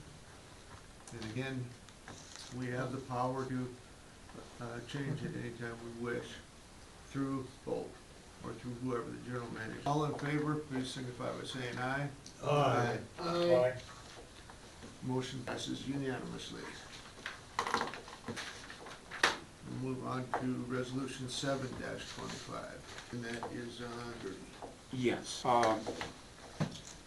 So far this year, capital, we had a capital budget of 15,000. We haven't spent anything that capitalized yet. We have some in the hopper. Josh asked me for, these are ceiling mounted heaters, infrared heaters. Why, did the old one go bad? No, we never had, this building never had the heaters in the garage in the back. So doing it this way, he feels he can bring in some of the equipment and do repair. Yes, we do have a lot of space, but why not put in the heater as they originally intended? I asked him about if the space is insulated, and it is. So the original intent, I think, was to put the heater in there, and they were never put in there. And they are, what is it, 3,000 something? 3487 plus. Yep, that's $3,500 plus installation. And why don't we have 3 bids? Well, this guy is reliable, and it's kind of difficult to get anybody excited. What I did, I went on Amazon, my favorite partner, and you can find a similar product at that price, so it's not overestimated. You can Google this. So it would make life easier for Josh's team to maintain the equipment out there. And is it absolutely needed? Probably not, but it would be helpful. Adam, what do you think? That's where we keep all of our lawnmowers and the air compressor and stuff, so keeping those warm would be super beneficial to operations. Yeah, We don't- especially we don't- lawnmower today. We don't have to winterize all the lawnmowers and everything every year. The air compressor's sitting out there. I worked for the city for 7 years. All of their air compressors were kept in a heated shop because you could fire them up and run right away to a leak. Whereas if it's cold, you gotta run it for a half hour, if not more, before it can be operational to do what you need it to do. My question is this a high intensity, or is it, the way it looks and the way it's put in here, it looks like a low intensity, so you don't have clearance problem, you think? No, no, that wouldn't be an issue. So After the meeting, you can go out and look at it. It's a beautiful, It'd be the same as what's in yeah. the rest of the shop. okay. So this is something that actually was left out when they built the building. I will be a no vote, and the only reason for that is I'd like to see 2 other estimates. We haven't had the motion yet, so does anybody wish to move resolution 7-25? So move for approval. Tom has moved, A second. seconded by me. Discussion? How come they don't have the tally on there? Excuse Gotta me? add up all this. We gotta add the numbers up? Yeah. 62, 35, 46. 62, 62, 62, 62. yeah. That should have been in the resolution, shouldn't it? The amount? Yeah, and that's. Yeah, I had asked them to do. Jermaine has his hand up. That way we know if it's over or below. Yeah. Jane, go ahead. Yeah, I just wanna say that I just put a heater in, and, the estimates are about right for that. This is a little bigger heater. But we were at 45, $5,000 to put one in with a mini split too. So, I mean, I think the bid is correct. I understand where, Director, Kerry would like to see more bids, but when she's got heating here in town that's pretty much doing this. The only question I have is it guaranteed? Is that if something goes wrong, will they guarantee their work for a certain period of time? Well, That's it. manufacturer has a 1-year warranty on them. Well, then, it's perfect. But 6,200 I is still not will bad, be as a far as I no can vote. see. I will still be a no vote until we have 2 other estimates. We have multitudes, I would say we have over 20, if not more, heating dealers in the city of Billings. And I think as a business, we owe it to the other companies to have a shot at it at least. Good luck finding one. They're all over. You Director try Ewald. to get one right now, I'm telling you, wait 2 weeks. Well, it's kind of late to put it in. My question is, how soon will this be installed?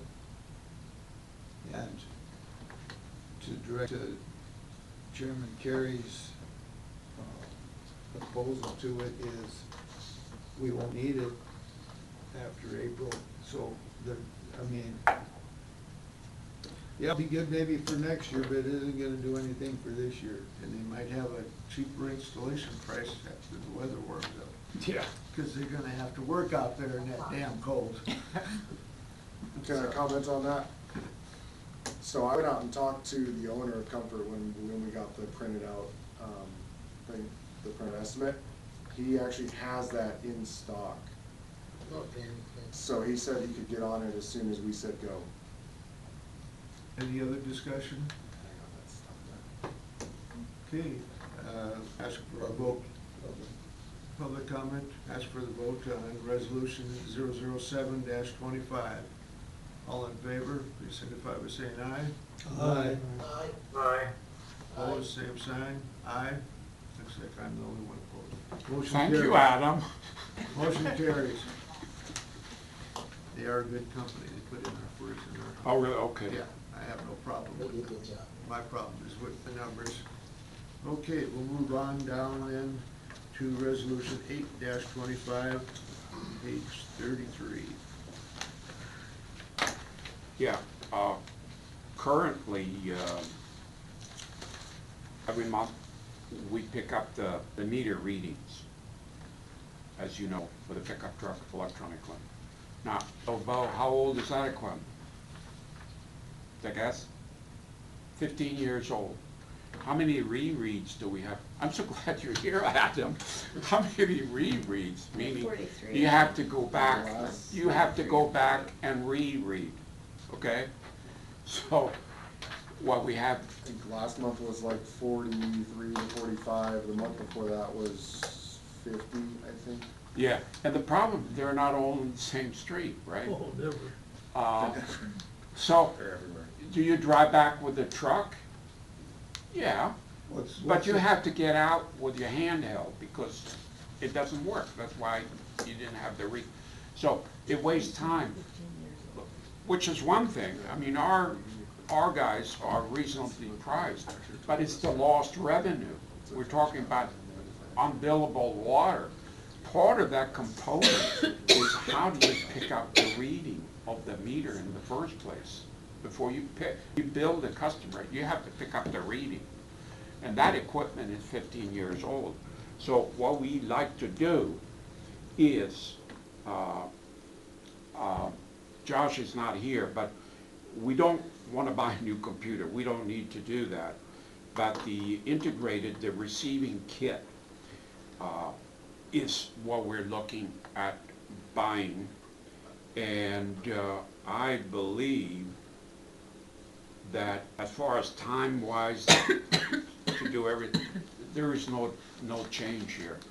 But the technology for any computer have changed drastically in the last 15 years. Reliability is better. And what we plan to do, Adam, you might know something about it, is we have two sections. Right now, there is one guy driving, and it takes, how many hours? Well, one whole day for the first read and about 2 days for the rereads. Yeah.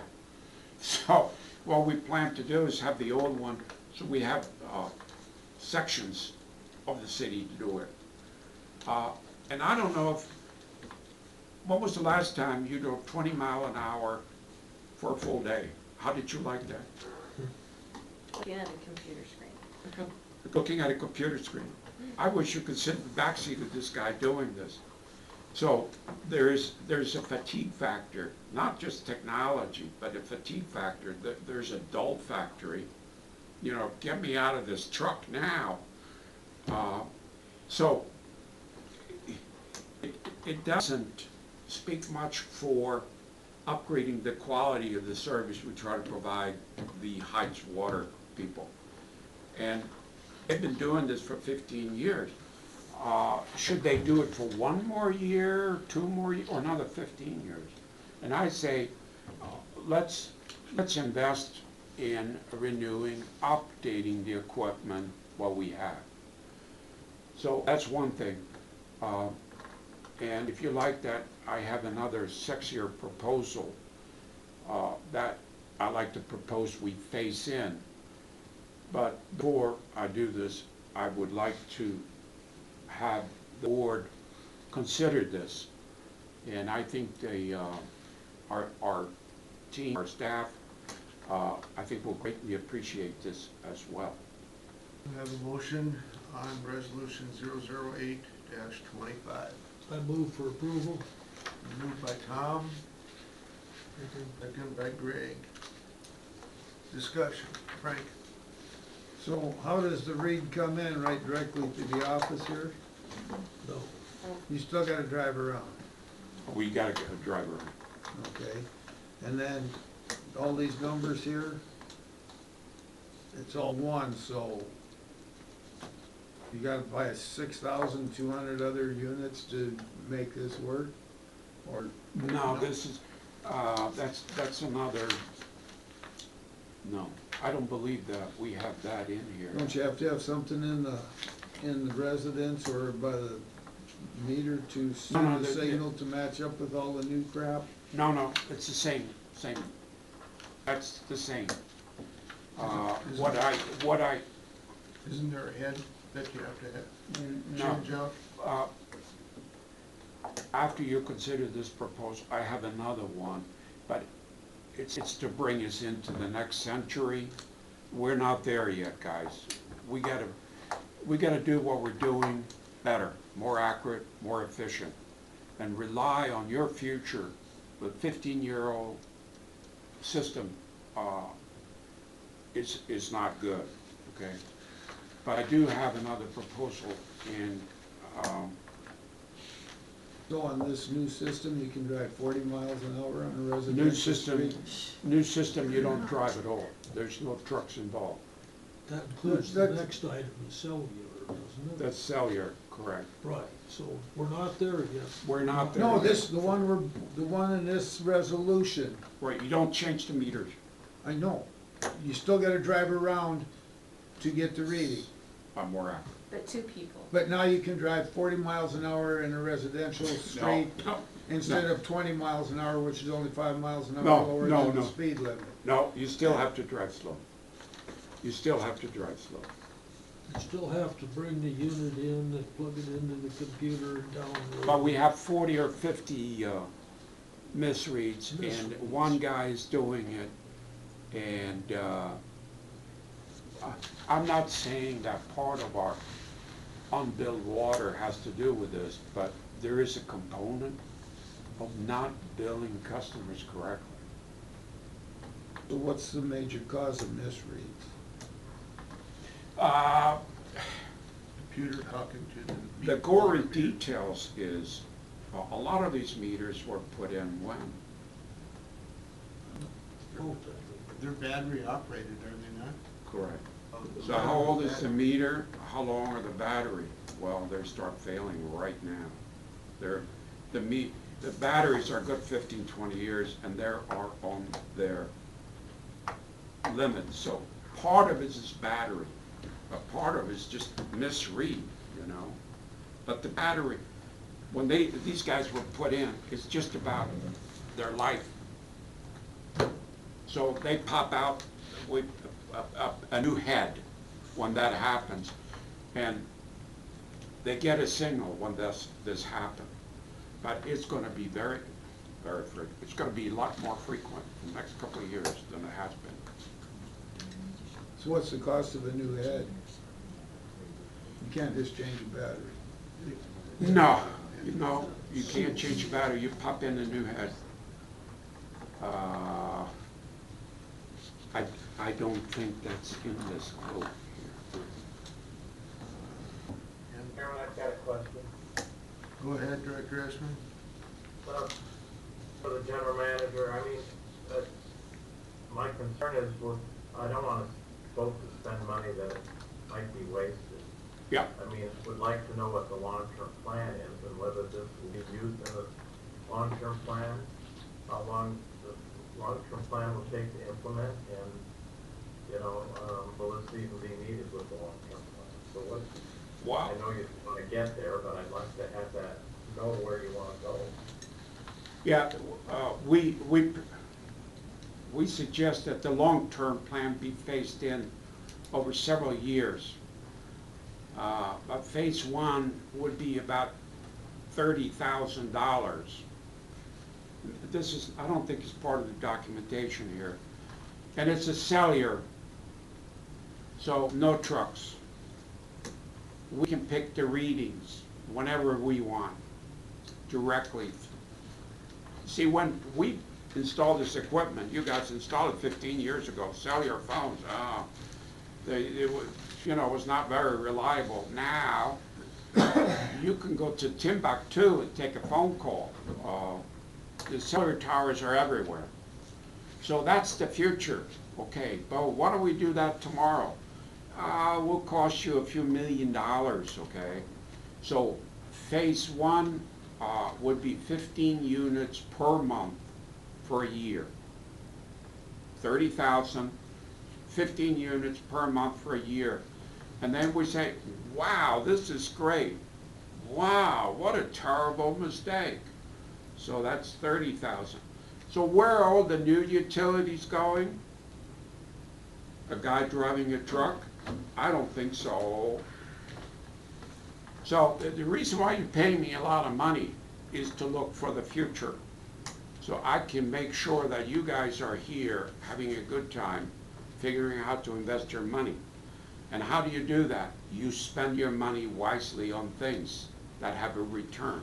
So what I'm talking about, the 30,000, 15 units per month, will also have a kind of a saving on drivers, on drugs, and also timing. If we bill 1 or 2 days earlier than we normally do, there is a financial impact on that cash flow wise. Now, Adam, the city, don't they use cellular? I believe so. Yeah, I believe they have cellular. So the heads are more expensive. They're 2 or 3 times the price of what we have. Can you use the same meters? No, can't.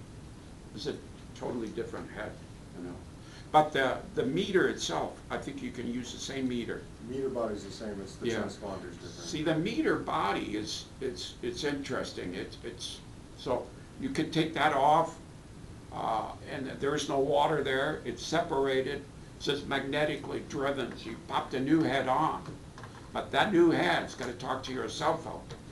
So these guys can actually take the reading from cell phones with the new technology.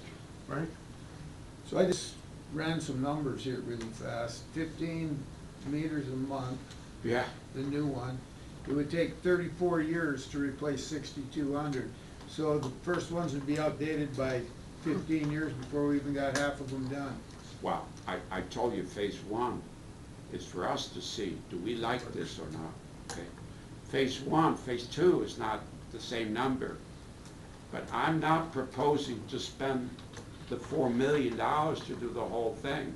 You didn't hear me talk about the $1 million. I want us to take a well-educated plan, okay? And you start small, yes, it works, the benefits are there, and the rest of the world are using this technology. But scaling it is something the board will consider after year one, after phase one, and say, yes, the benefits is here, I could prove it on paper, we save this much time, so we scale it, you know. So phase two could be 10 times of phase one, or 5 times. But the whole build out, you're talking millions, okay? So,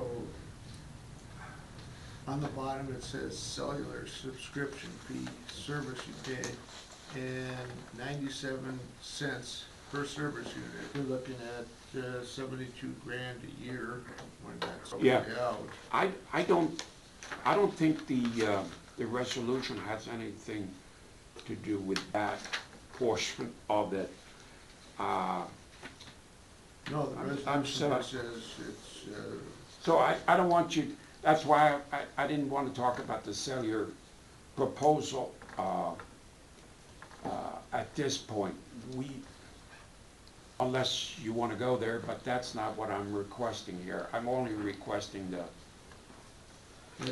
you have quote 51-25 on here, so right, if you kick the bucket tomorrow, right, somebody could take this resolution and Yeah. say, you guys approved it and we're gonna buy it. right. So let's ignore my proposal, because this is not what I was going to do.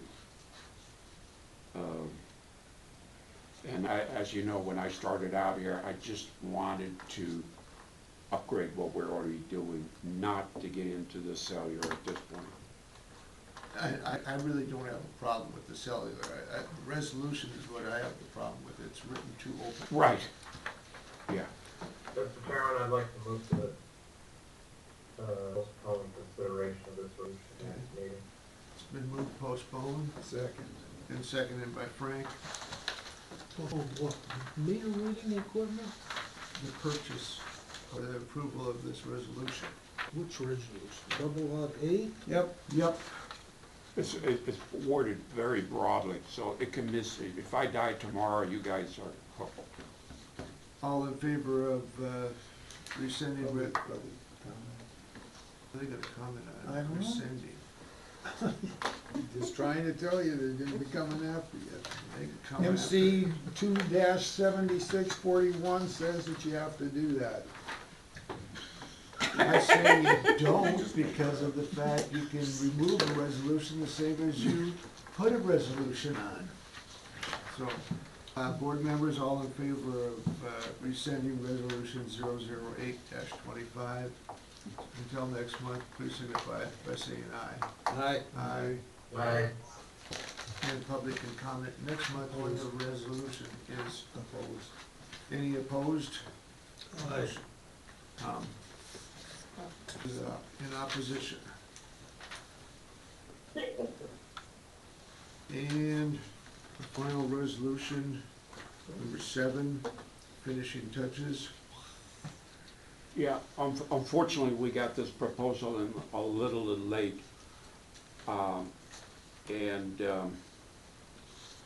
It's quite a little bit of increase.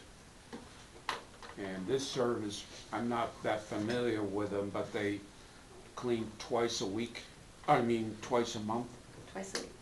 Twice a week? What, okay. Anyway, it was some 20% increase. And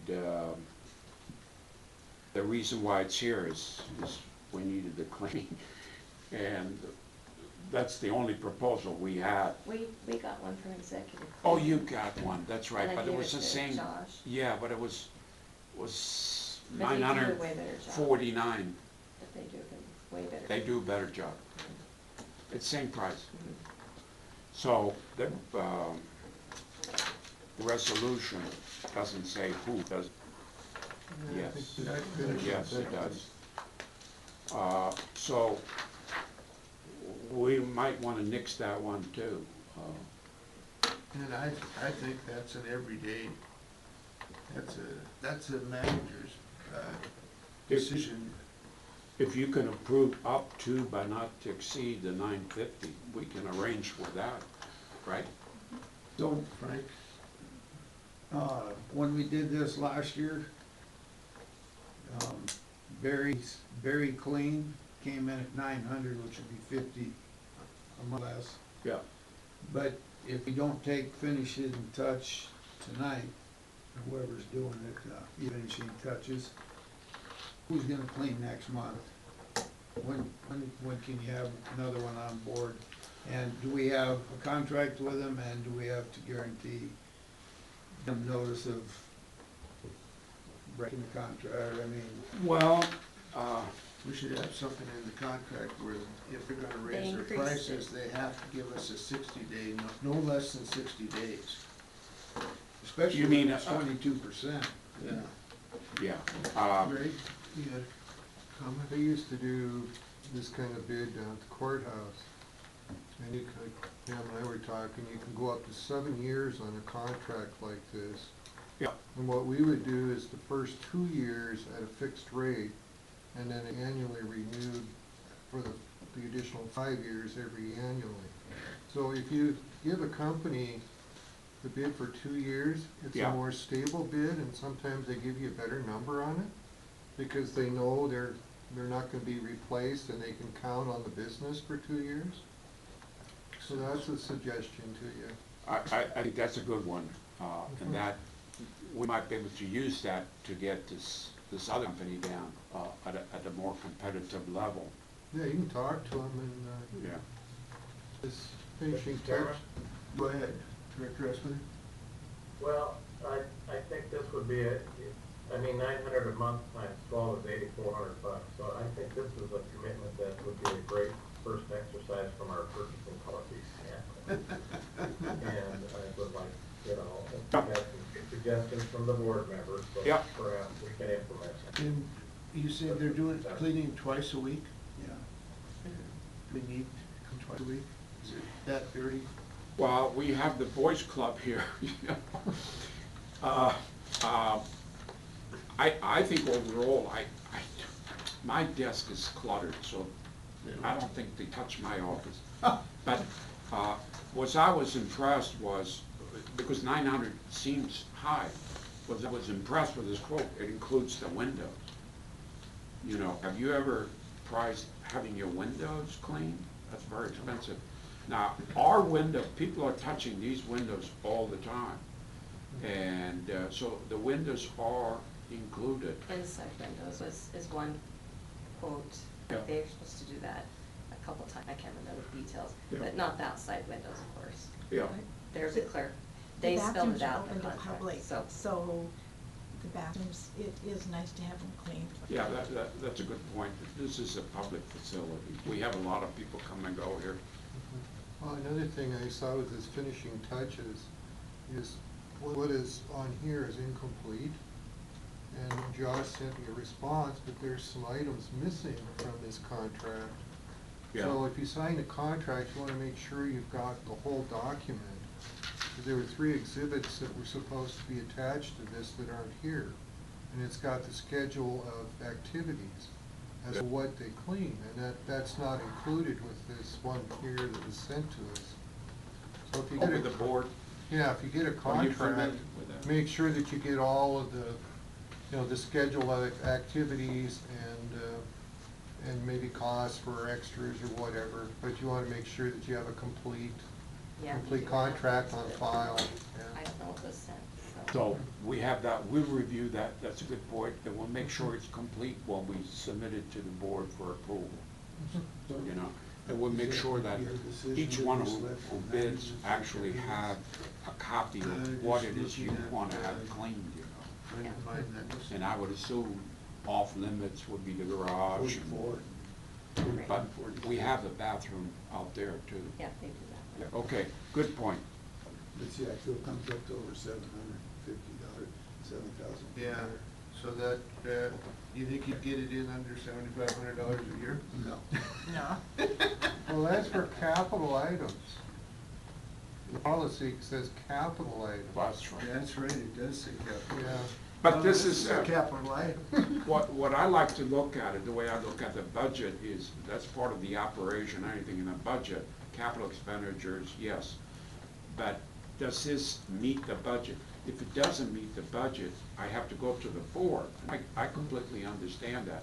So on Jeff's recommendation, we will have 3 bids, you know, because this, if it was a budget item that was below that, I have no problem with that. Could this come under your purview as office, Day-to-day operations. daily operations in the office?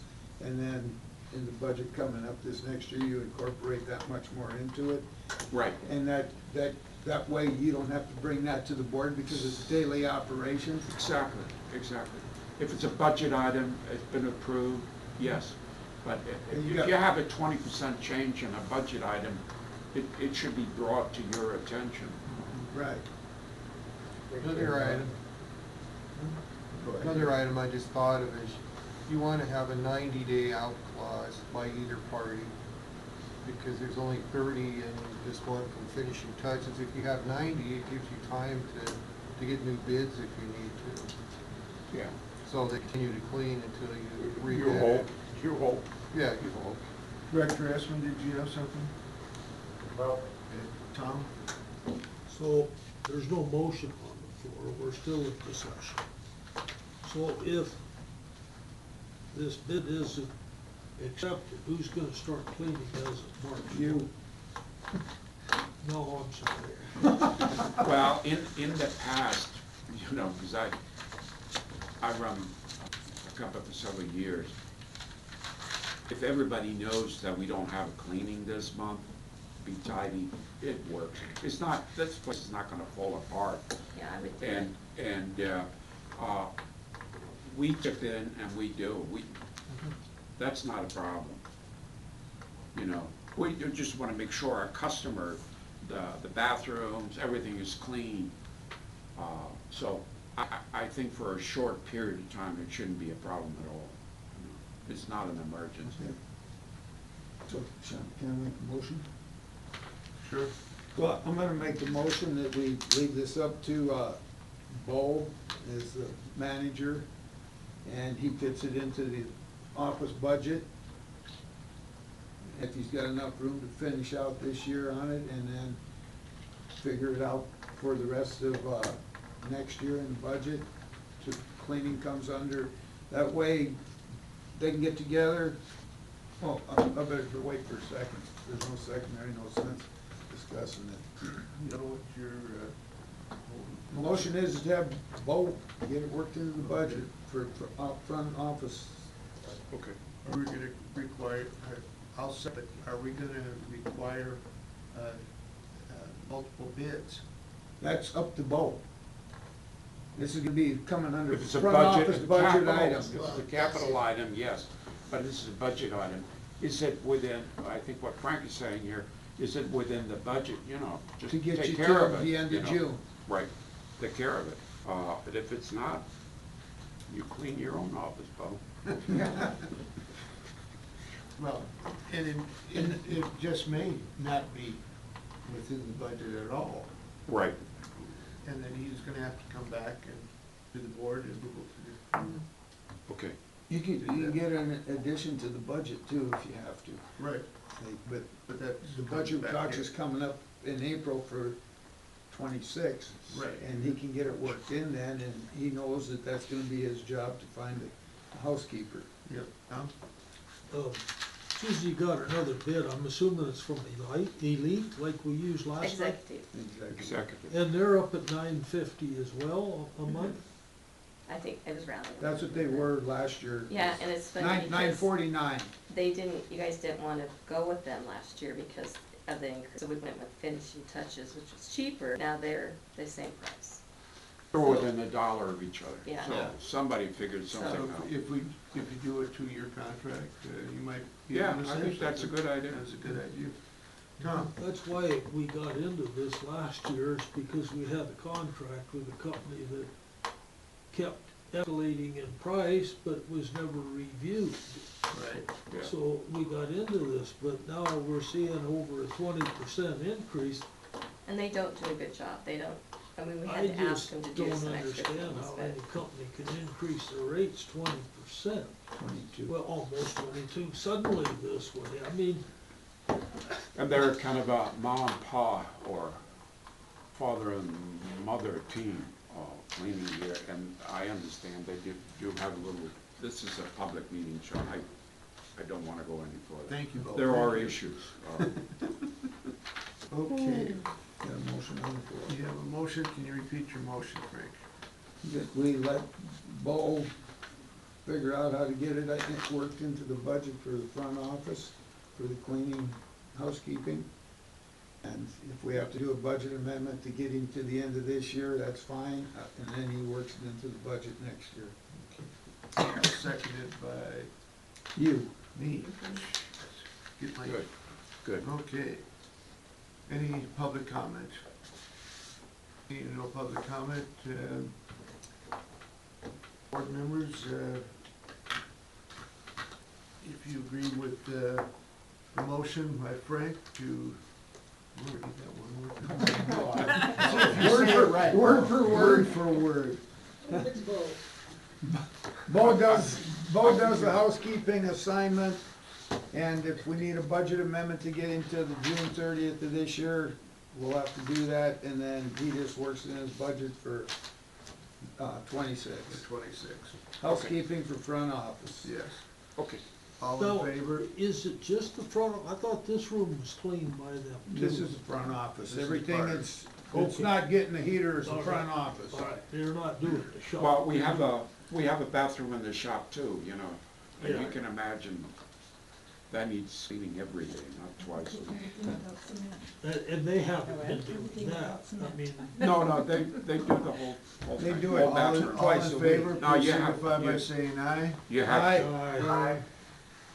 All opposed, same sign, motion carries.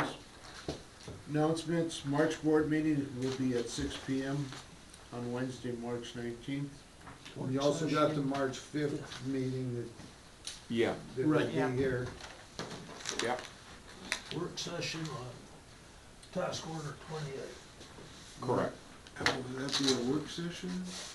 Yeah, be a work session. The cleaning people get us the snow off our cars after we start them up and warm them up. What day of the week is Well, I that? thought $700. March 5th. No, the same as February 5th, Oh, we're up 9. whatever February 5th was.